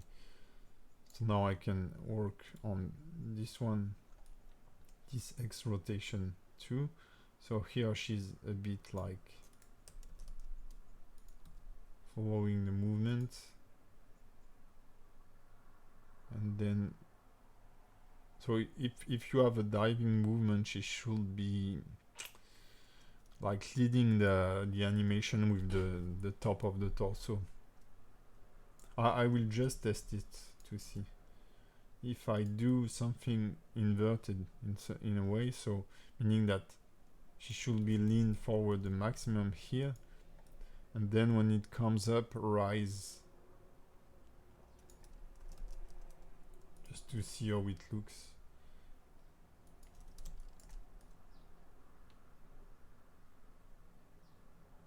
I think it's looking pretty nice.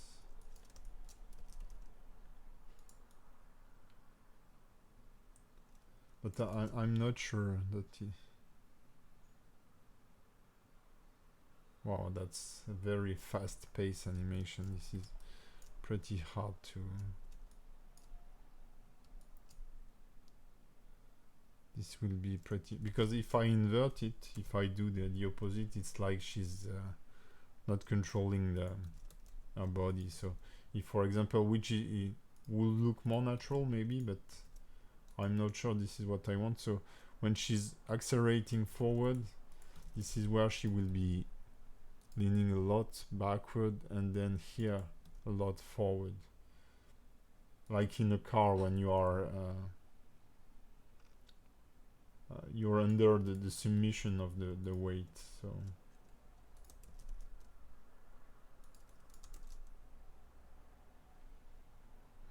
yeah, it looks maybe more natural.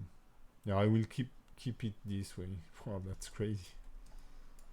Well, then it will be shown from a high angle like this, so mainly when you'll play, so that's gonna be fine. So now that I have my base movement here, I will finish this part.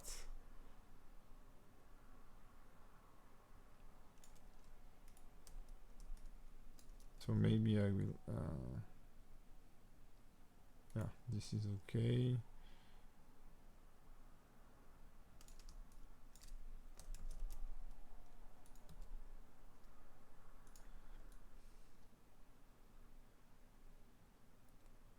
And here, when she gets back, she will lean the other way.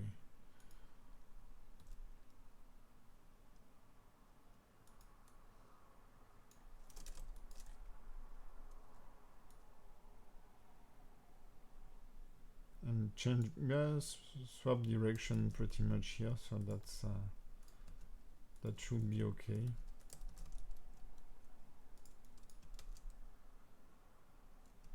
Now I will change the orientation of the torso with the y-axis.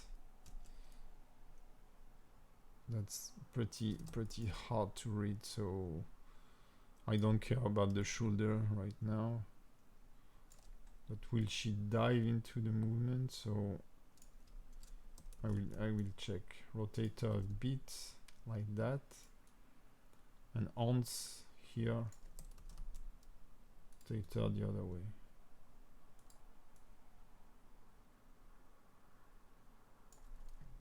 That's subtle. That's pretty hard to read here.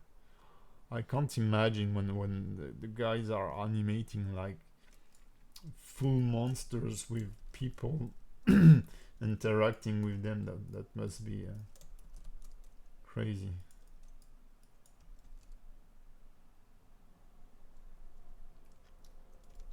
Okay, let's see with this one.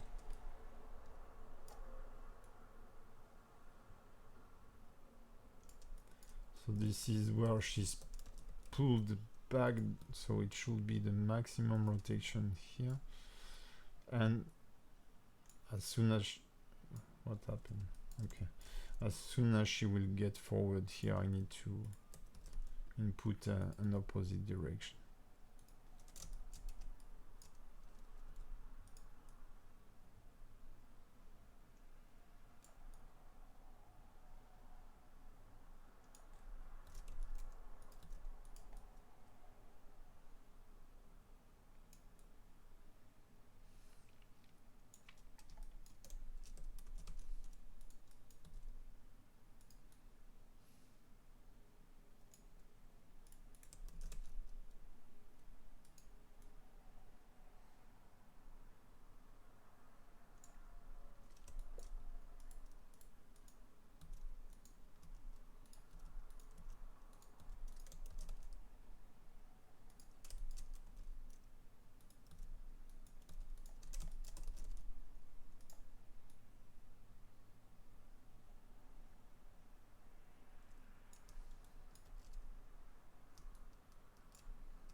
Okay. So for the y-axis here,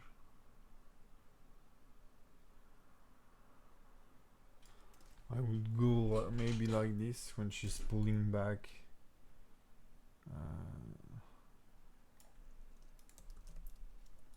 I would rotate her torso toward the turtle, and when she's going forwards, invert this rotation, go more like this.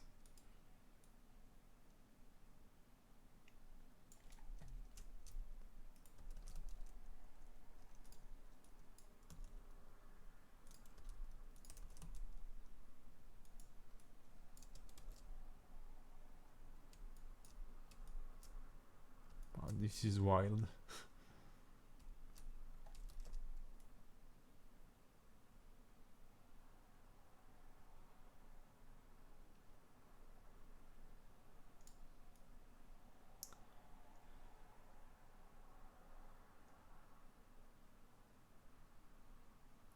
Or I should do the opposite.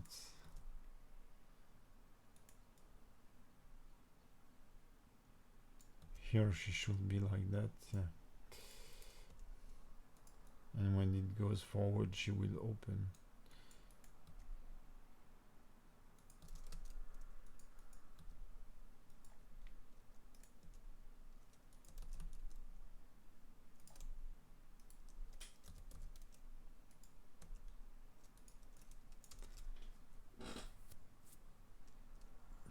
Okay.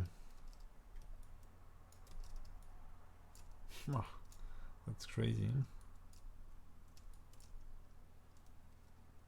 That's gonna be super physical. I will just play with the drum here,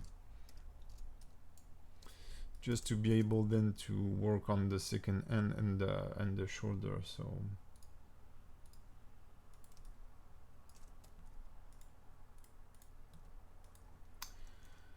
So here I think I'll be blocking it a bit just to help.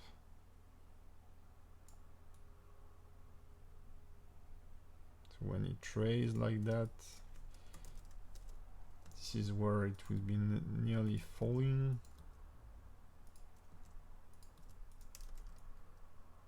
Okay.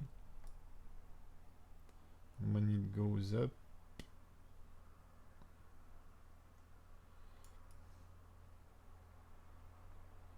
no, that's not good.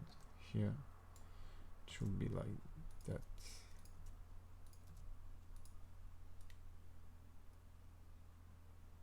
And it follows through, get to its lowest level here, maybe a bit on the front,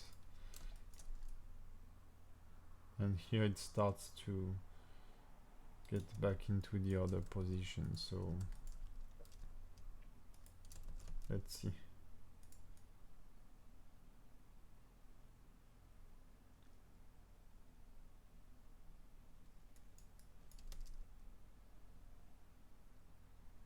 Yeah, that's a bit too fast here.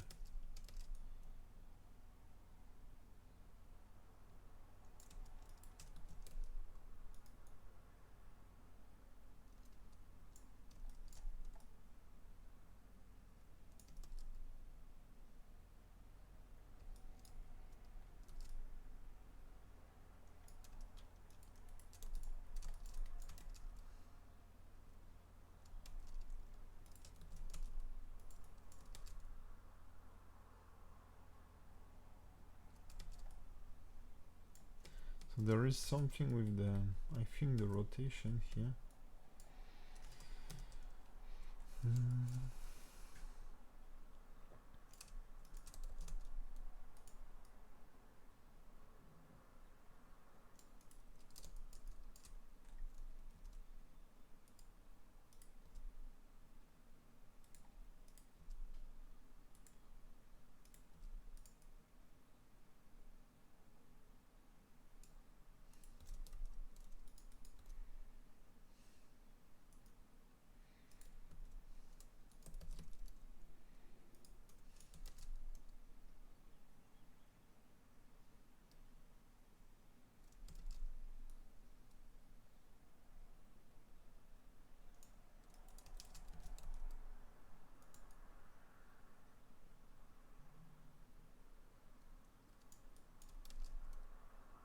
No, okay. This offset is better. So those are, I don't really have to consider the Y rotation. I think the Z, yeah, for sure. So I need to see how it's balanced. Because I think like on maybe when it's getting higher like this, it should bend on the side, on the other side.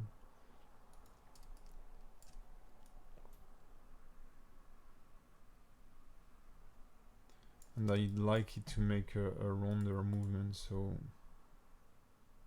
some from the top, something like that.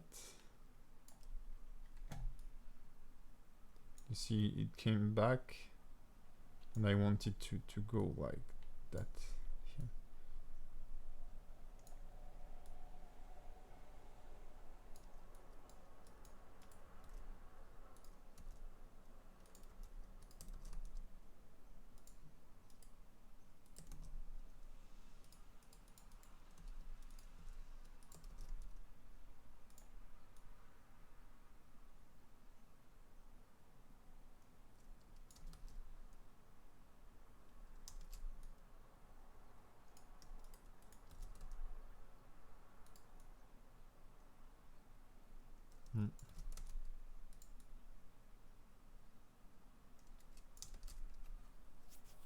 Yeah, I like it.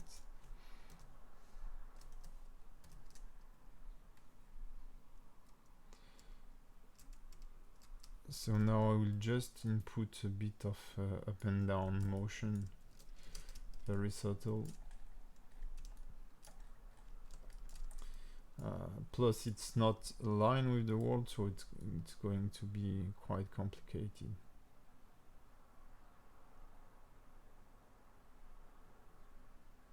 So here it should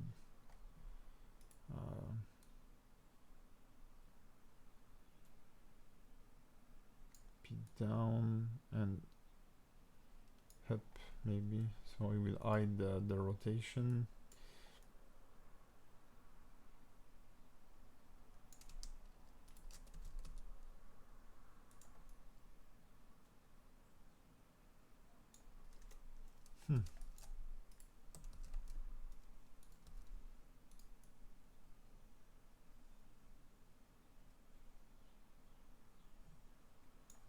That's hard because there is a pivot point on the contact here.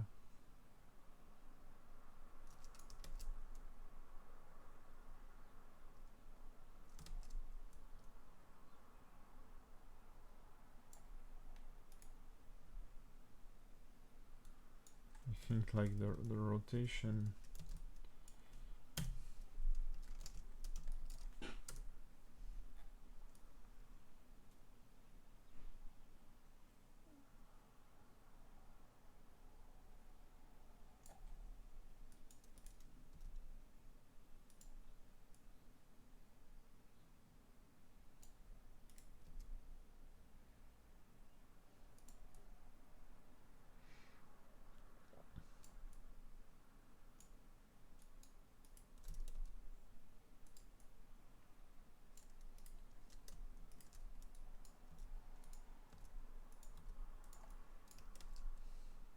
Yeah, that's a bit smoother.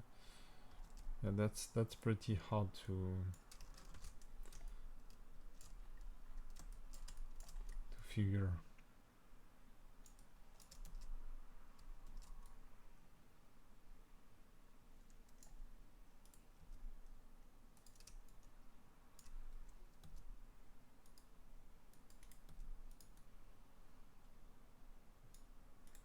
But here it should be. If I want to contact, I need to work as we did before with the idea of a bouncing ball. Bam. You can see this. It's like it's touching the surface here. So same thing. I will hide those. Wow.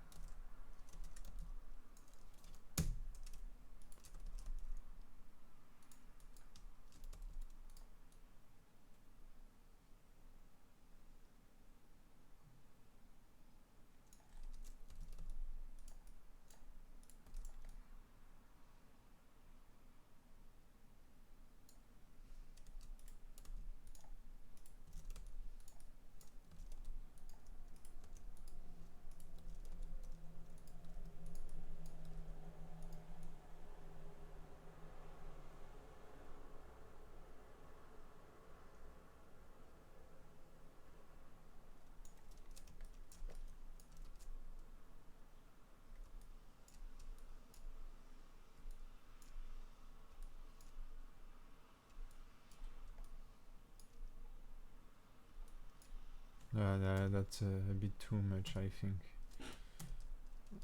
I need to make it the fact that it's bouncing, it adds a lot of motion while we are trying to keep things smooth, let's say. So the idea here is to make it as if it was staying in the same position and just rotating. So I will see if I have the X here.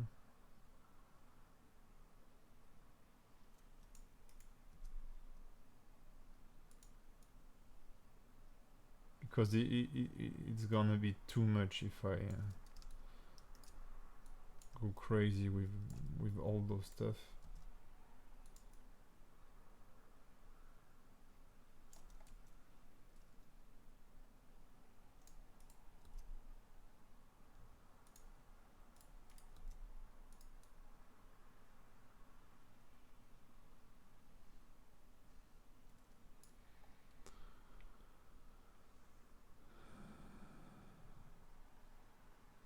Hey, we have a nice new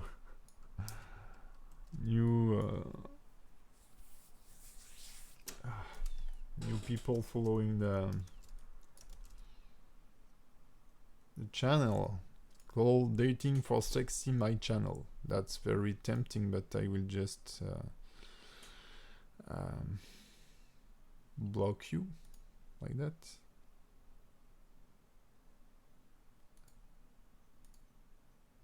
And I hope not to see you.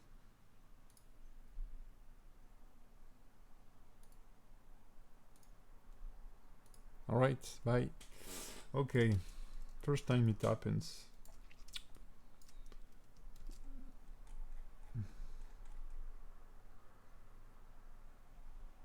So, I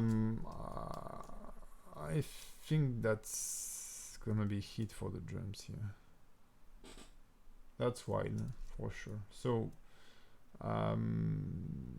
let's see the shoulder here that is going crazy, as you can see. So I will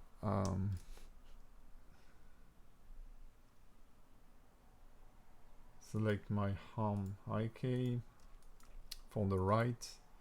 So she's holding the drum. So if you think of it, you're mainly following the movement of the drum. So then I will probably have to retarget this because I think it will be moving. But when you have your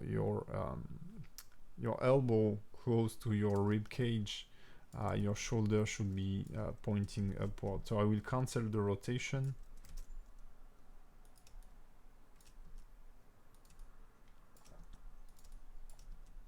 And set it this way. So this will be my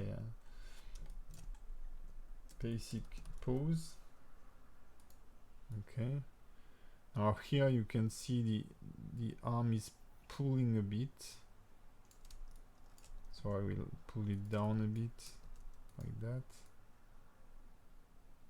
And here when it goes way forward, the idea is just to avoid the arm to be stretching. So I will mainly be targeting the end.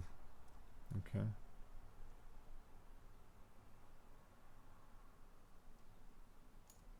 And here the result is okay, but I feel like she should be a bit late in her shoulder position, meaning that the shoulder should come after the end that is just holding the barrel. Okay. So there is a moment where the pull here you see is going super up, so I will have to fix it too.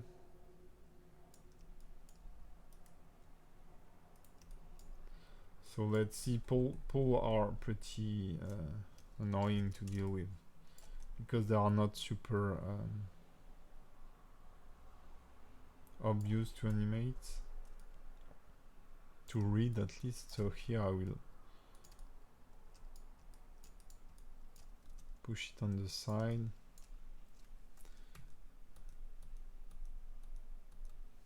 The idea is to keep the elbow downward. So here maybe, yeah, she has some difficulties here to keep her arm not to stretch. So you should be rotating the end and stuff like this. So production wise, I don't have the time to do this because we sure have a budget for each animation, and I could try to make all of them way better for sure, but or try to make them way better. That's a bit, because I don't know if I could make them way better. But this really are the stuff you won't be seeing in game, and you have to deliver something. So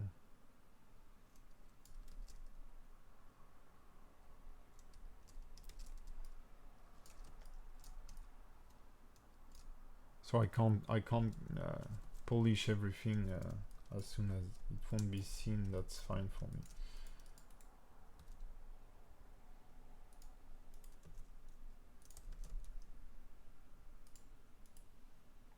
If we were on a triple A game with a high budget, for sure, there is I will find back his name, but a guy that is working for Overwatch, making the, if any of you are playing Overwatch, whenever you select your character, there is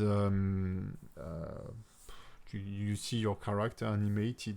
When you select it, he's smiling or doing something with his arm or stuff like this, and he tend to spend like, for example, he has made a time lapse for May, and for one of the character, and it was like 20 or 30 hours of work just for the character selection animation. So there are face animation and stuff like this, so that's way more complex than this one. But in the end, I don't think that there are that much controllers compared to this. There are more controllers for sure, but we are animating the whole body while he was mainly animating he wasn't animating the legs, for example. But yeah, when you have budget, you can spend a lot of time, and also he's a godlike animator. I mean, he's the one I'm following. I will try to find back his name in my memory.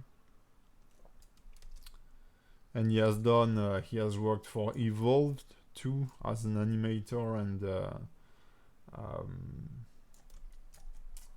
the rigger, so he's crazy good. And he's also on Twitch every weekend. He has a pair of students, and he showcase their exercises and make open critiques when they are there. So that could be pretty interesting if you want to saw this. It's called Poodle Time. I will try to find its name back.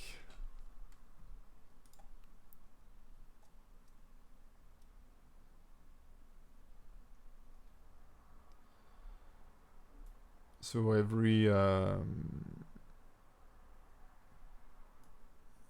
Saturday there is a live. So I will put it in the comments here. You should subscribe. Okay, he's and now he's working at Blizzard, so I will find his name. Yeah, David Gibson. Okay, finally. So yeah, if you watch Israel, that's just crazy. And there are some time lapse where he shows his work. This one here is just amazing.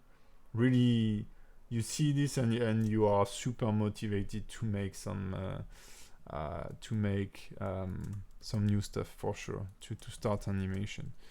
And for those of you that are into Overwatch, maybe I've seen some of this stuff. So it's the I've asked him, and I think like I don't remember how many hours he was working on, but he explained the whole process of it. So that's for this animation here. This is awesome. It's 5 minutes of pure pleasure. If you have an hour to lose today, just watch all his video. They are just amazing. Yeah, that's yeah my target. Be as good as he is. Maybe one day. So yeah, so when I will be animating the hand now. So when she move forward here, the hand will be pulled back and rotated like that.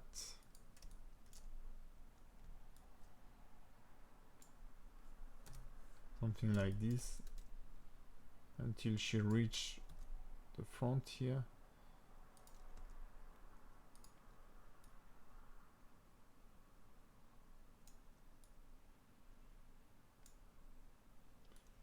And it should be a bit straighter like that.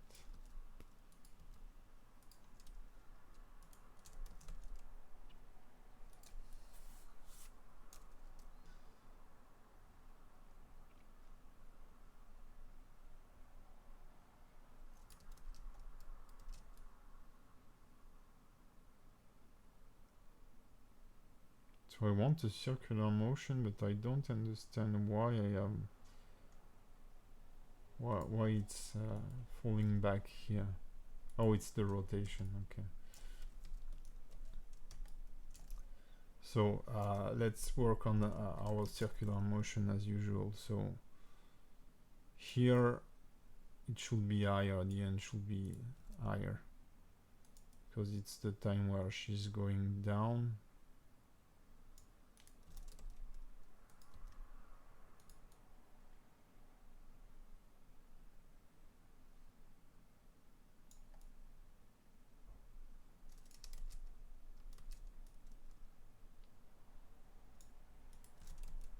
So this should occur way before and rise.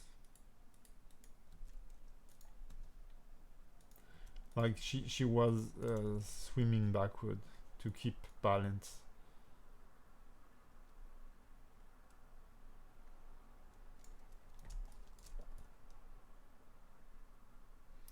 And for the y-axis, so the front, back and front movement. So this should occur way before, way after, sorry, and this.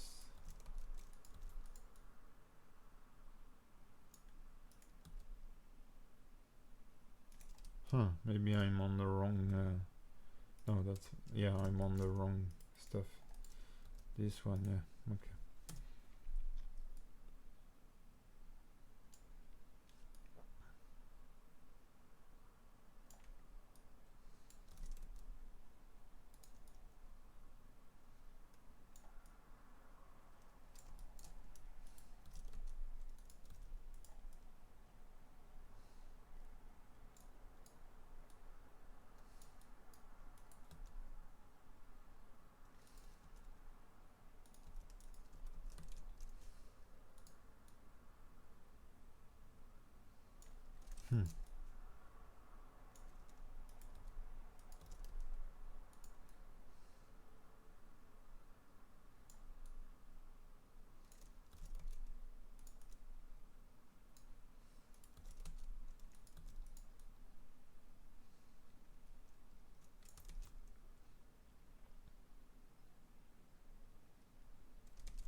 Okay, so I need to check the Y here.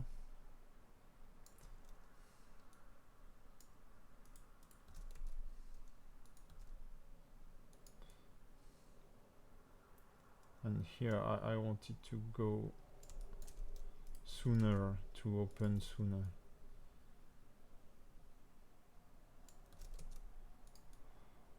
And get back to the middle here. Maybe go lower here. Yeah. So it's like she's making circles with her hand just to keep the balance. And this is where, for this kind of movement where the eye gaze can be cool here, to make follow-through animation like that.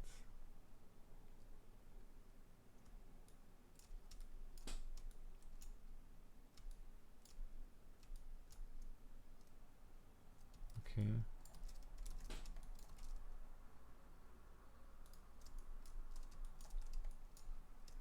So she pulls her hand back a bit too fast, I feel.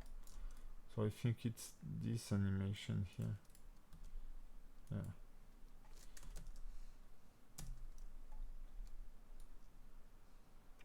There is another animator I should I need to show you the work of, which he's like, what he does is just amazing. A 2D animator. I check just after if I find his work back. The kind of guy that, I mean, that's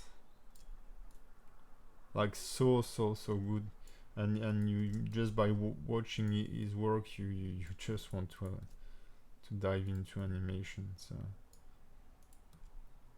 there are few people, there are a lot of people that I just admire their work for sure, but there are some people you just watch what they are doing and you just want to do the same thing. I mean, the very inspiring artists, let's say. Yeah, that's what this one means. So I will work on the curve of the end now. So when she's moving back like that, I want it to be more raised this way. I will get rid of the Y rotation because it makes things harder to read, and when she will push forward,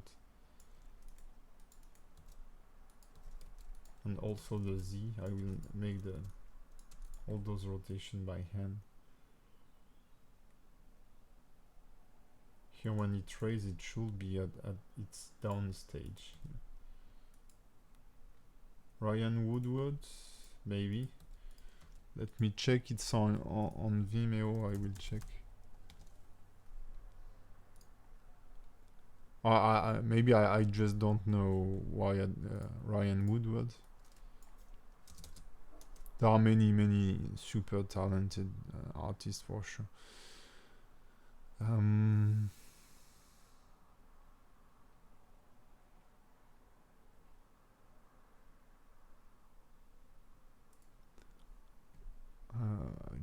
just trying to, yeah. No, it's not Ryan Woodward. It's this guy. He's called Felix Putnik.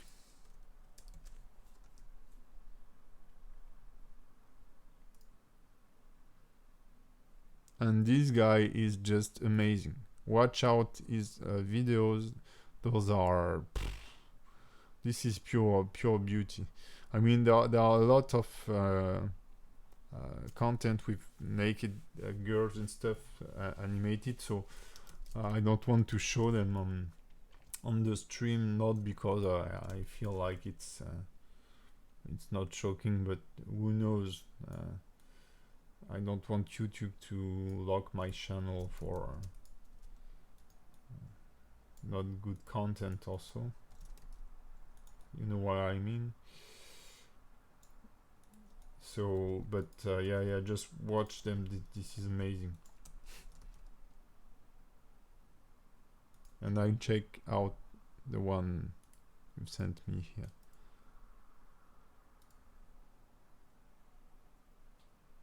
Can you do you have a channel thing for Ryan Woodward? If you could put it into the comment, that would be nice.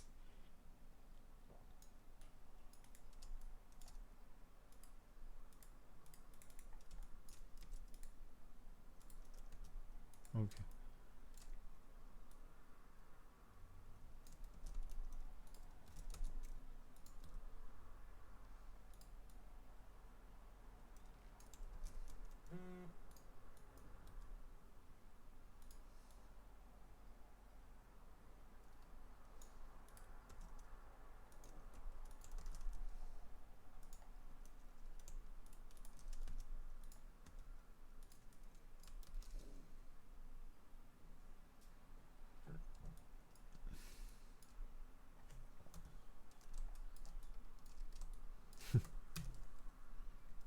Yeah, that's pretty cool. So what I need to animate, I will add some a bit of motion into the shoulder for sure, and into her head, and then I will only have to make the ropes here and her hair. So I think like I should be done in 30 minutes, which is decent. I mean, doing this in less than 3 hours, that's pretty cool, even if it's not perfect, let's say. But yeah, you can post you can't post web links in the chat. Okay, I didn't knew this. Okay, so I will check if I can find. I guess this is Suit of You by Ryan. Oh yeah, I know this guy. Yeah, he's killer.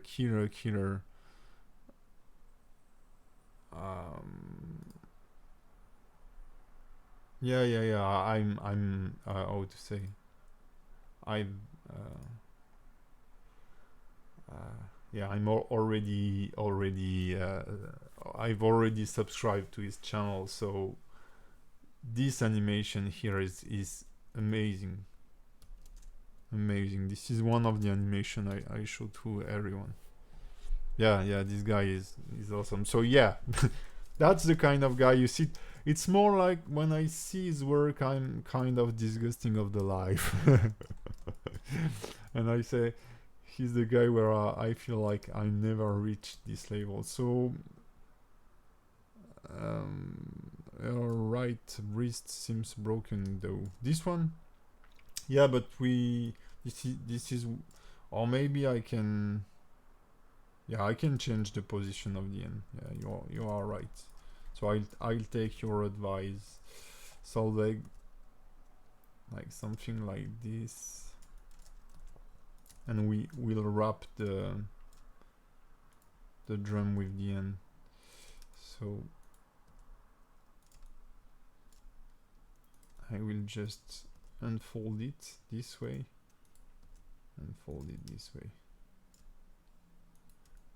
and as it hasn't been animated,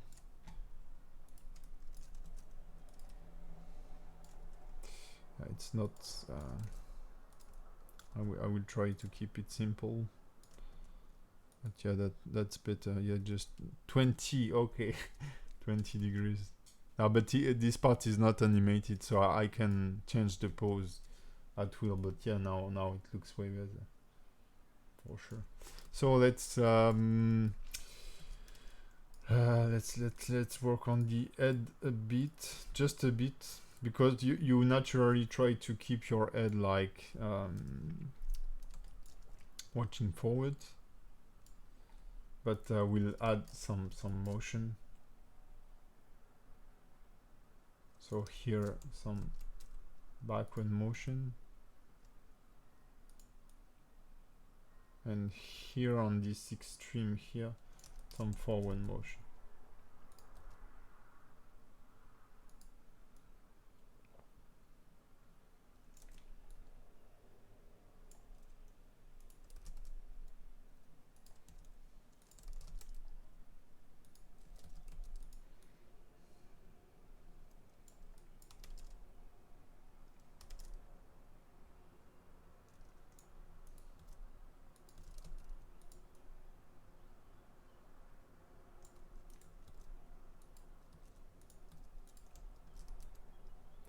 16.8 only. Yeah, that's correct.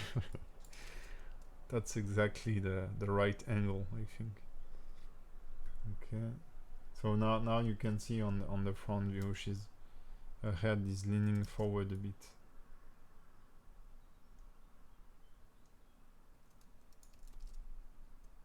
So I will do it also on the Z, just a bit.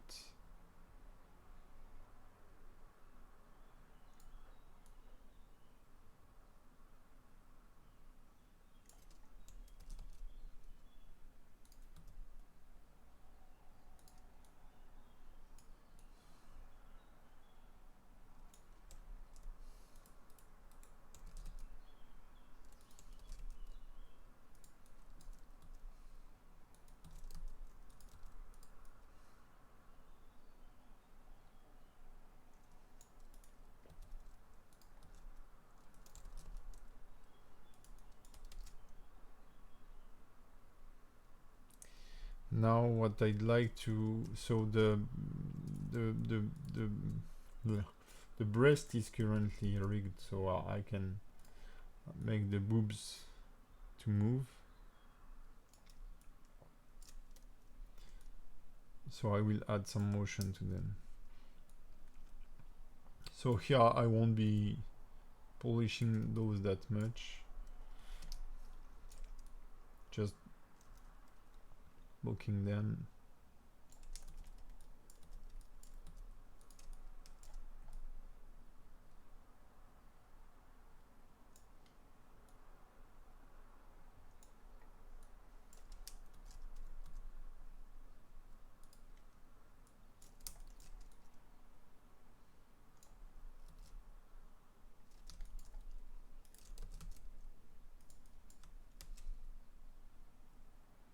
Because it's already pretty hard to read here, so yeah, polishing those that won't help that much. Okay, maybe I can avoid this flat stuff, but yeah, just make sure that the curves are aligned and looping, and that's it. Really the kind of mistake you do when you're starting animation, but in this case I think it's gonna be okay. I feel like the Y motion here on the end is too much, so I will offset it. I think it's this one, yeah.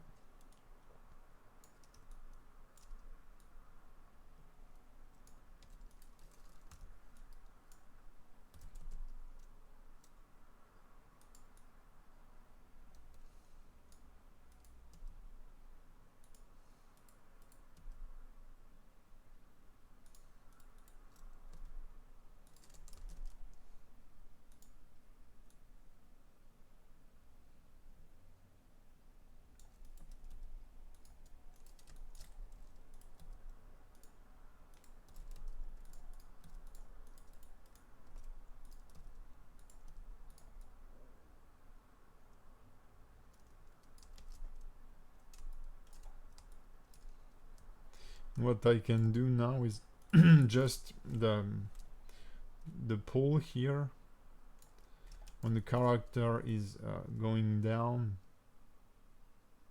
raise it a bit, and when it's going up, push it a bit downward.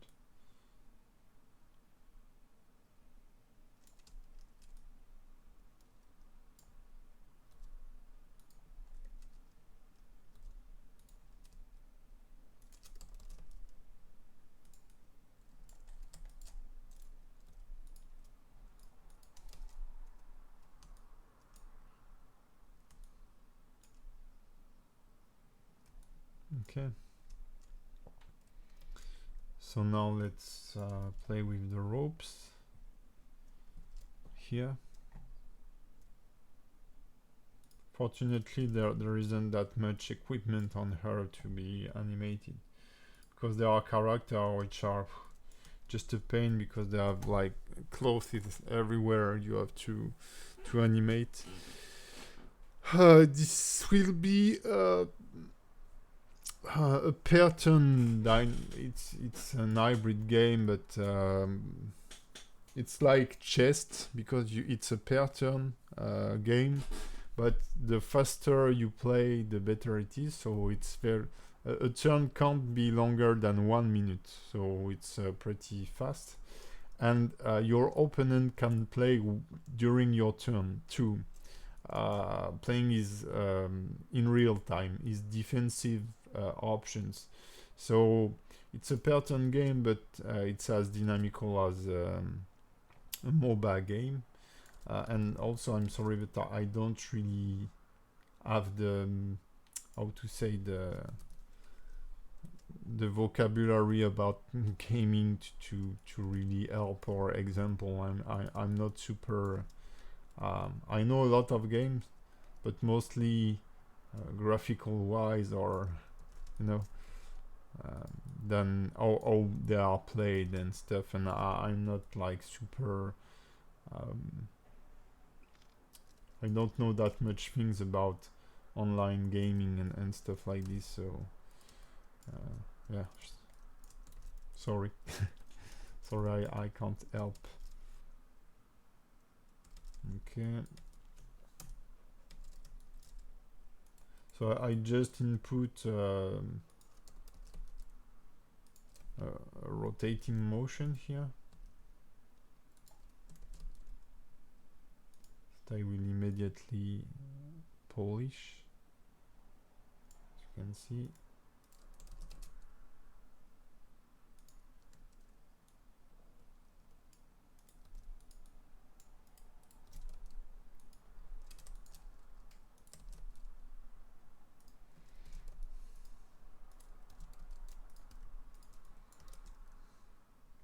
Plus it's clipping a lot with the shell, so doesn't really matter. So here it's moving this way, I will wrap it the opposite way. If you see inside here, maybe I can hide the turtle. Okay.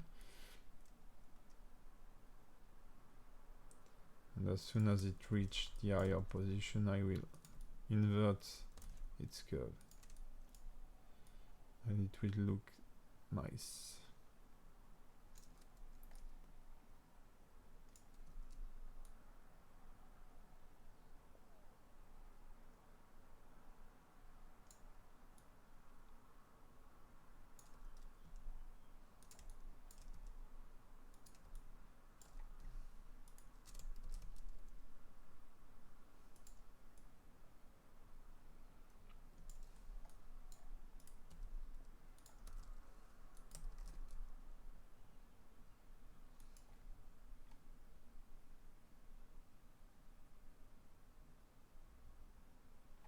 Yeah,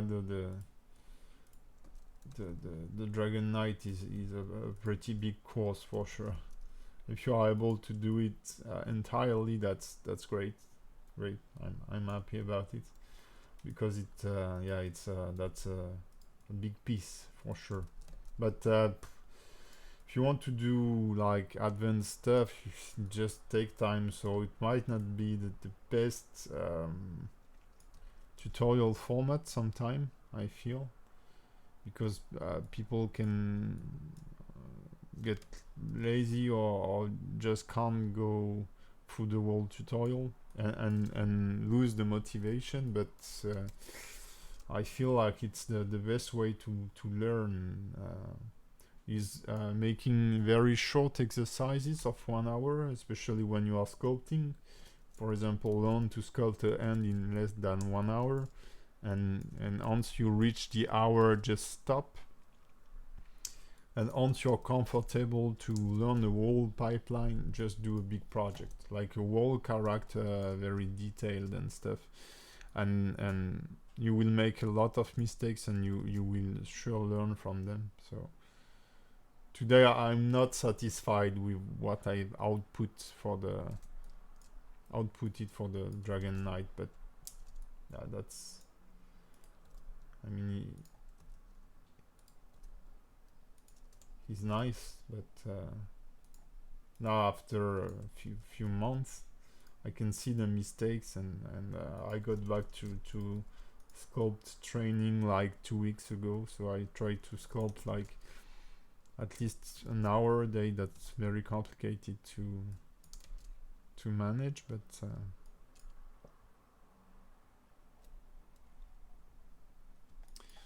okay. And finally, I'll be working on the hairs.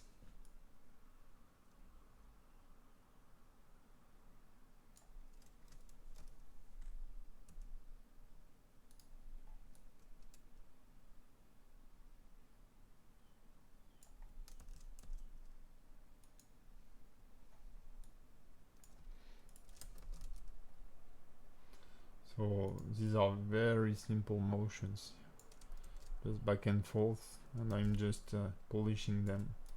I'm not really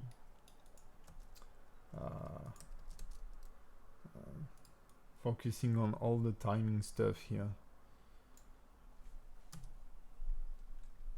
but you should do so for sure. Each time you do something, it should be as nice and well timed as possible, but I feel like it's time to finish this animation, so I'm just making sure that the loops, that it will properly loop, and that's it.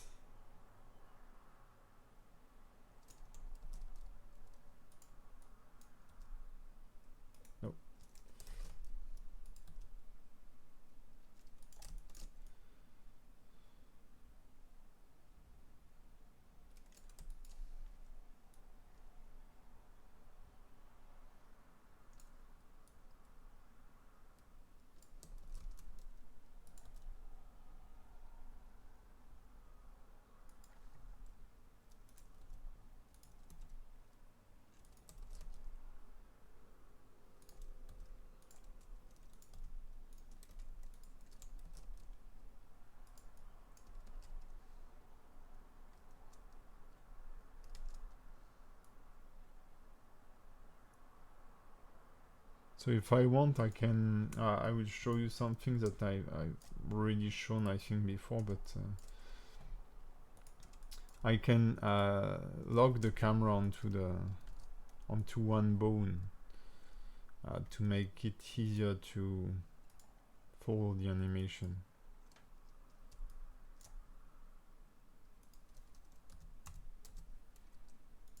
Here, so I go into the view, log to object, I select the armature, then the bone, and now the animation will run around this, which is very interesting also. You have this, it's like when you make the animation from this angle, it's like super cinematic, because you have this sense that the earth is moving also. But now I can, for example, focus more on the hair from this point of view, for example. So that's I generally don't use it, but sometimes you don't really have the choice, because sometimes it's just like you can't read the animation properly.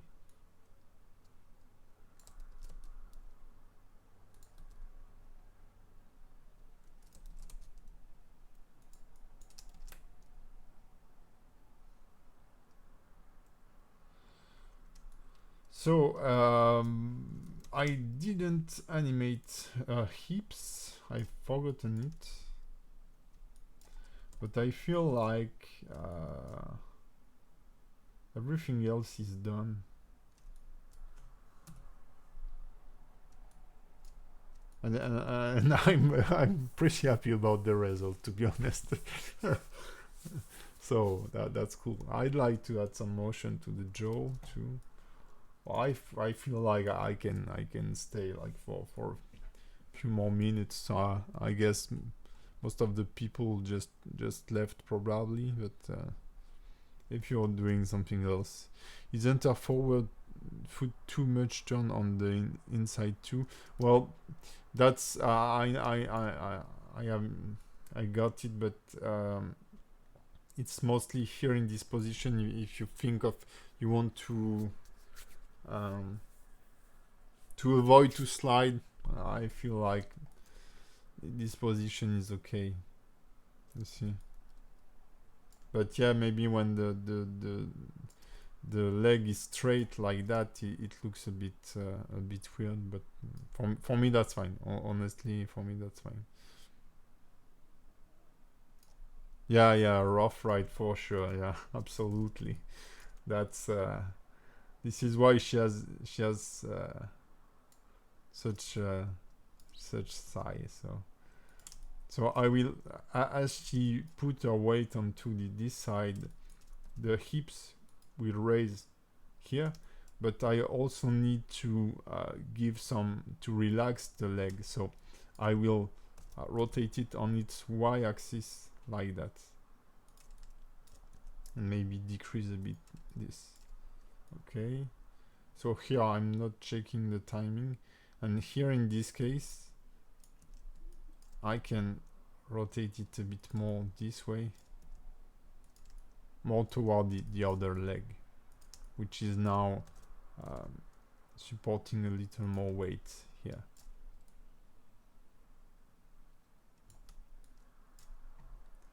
And now on frame 24, this will be the transition, so she will get slightly back to this,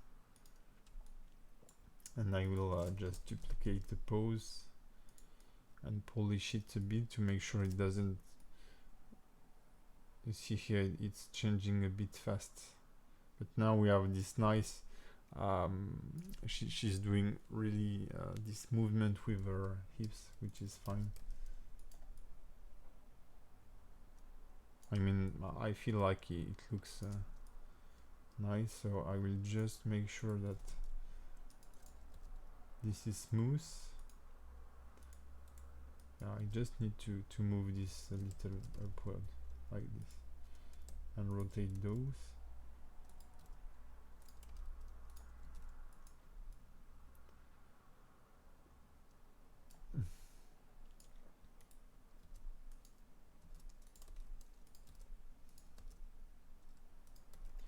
So you can see with this pace, I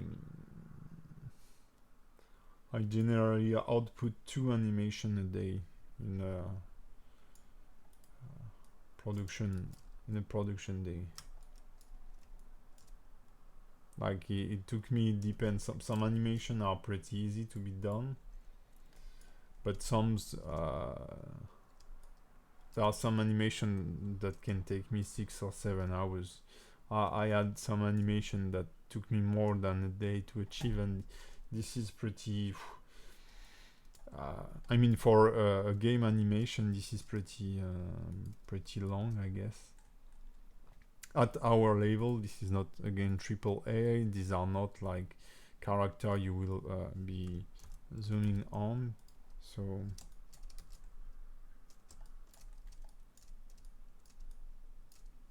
yeah, just thinking about if I've forgotten to animate something. Any feedback, any stuff? Oh, the jaw, yeah, the jaw. So I'm not sure this is super relevant, but what I will do is that I will slightly open it and slightly add some follow-through animation. So I will animate only on one axis, or maybe both, I don't know. Okay. Just a little bit, like she's trying to find some hair, something like this. And the idea is that when she goes down like this, it will close, and when she goes up, it will open.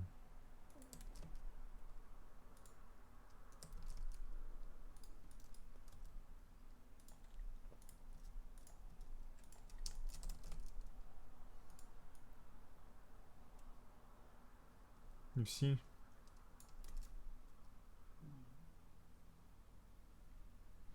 So I don't think it's making the animation weird also. But I generally avoid this because the still mouth sometimes is better than having it to move too much. And then I could add a very subtle follow through here, even if it's not possible, let's say, because the jaw is supposed to be a bone, but this is something I do sometimes. Just add a bit of follow through in the jaw movement to make it like it's a smooth surface.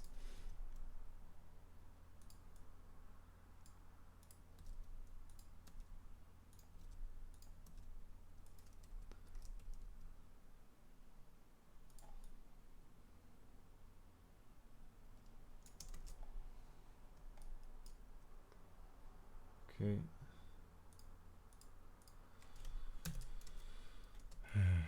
So let me know, but I feel like it's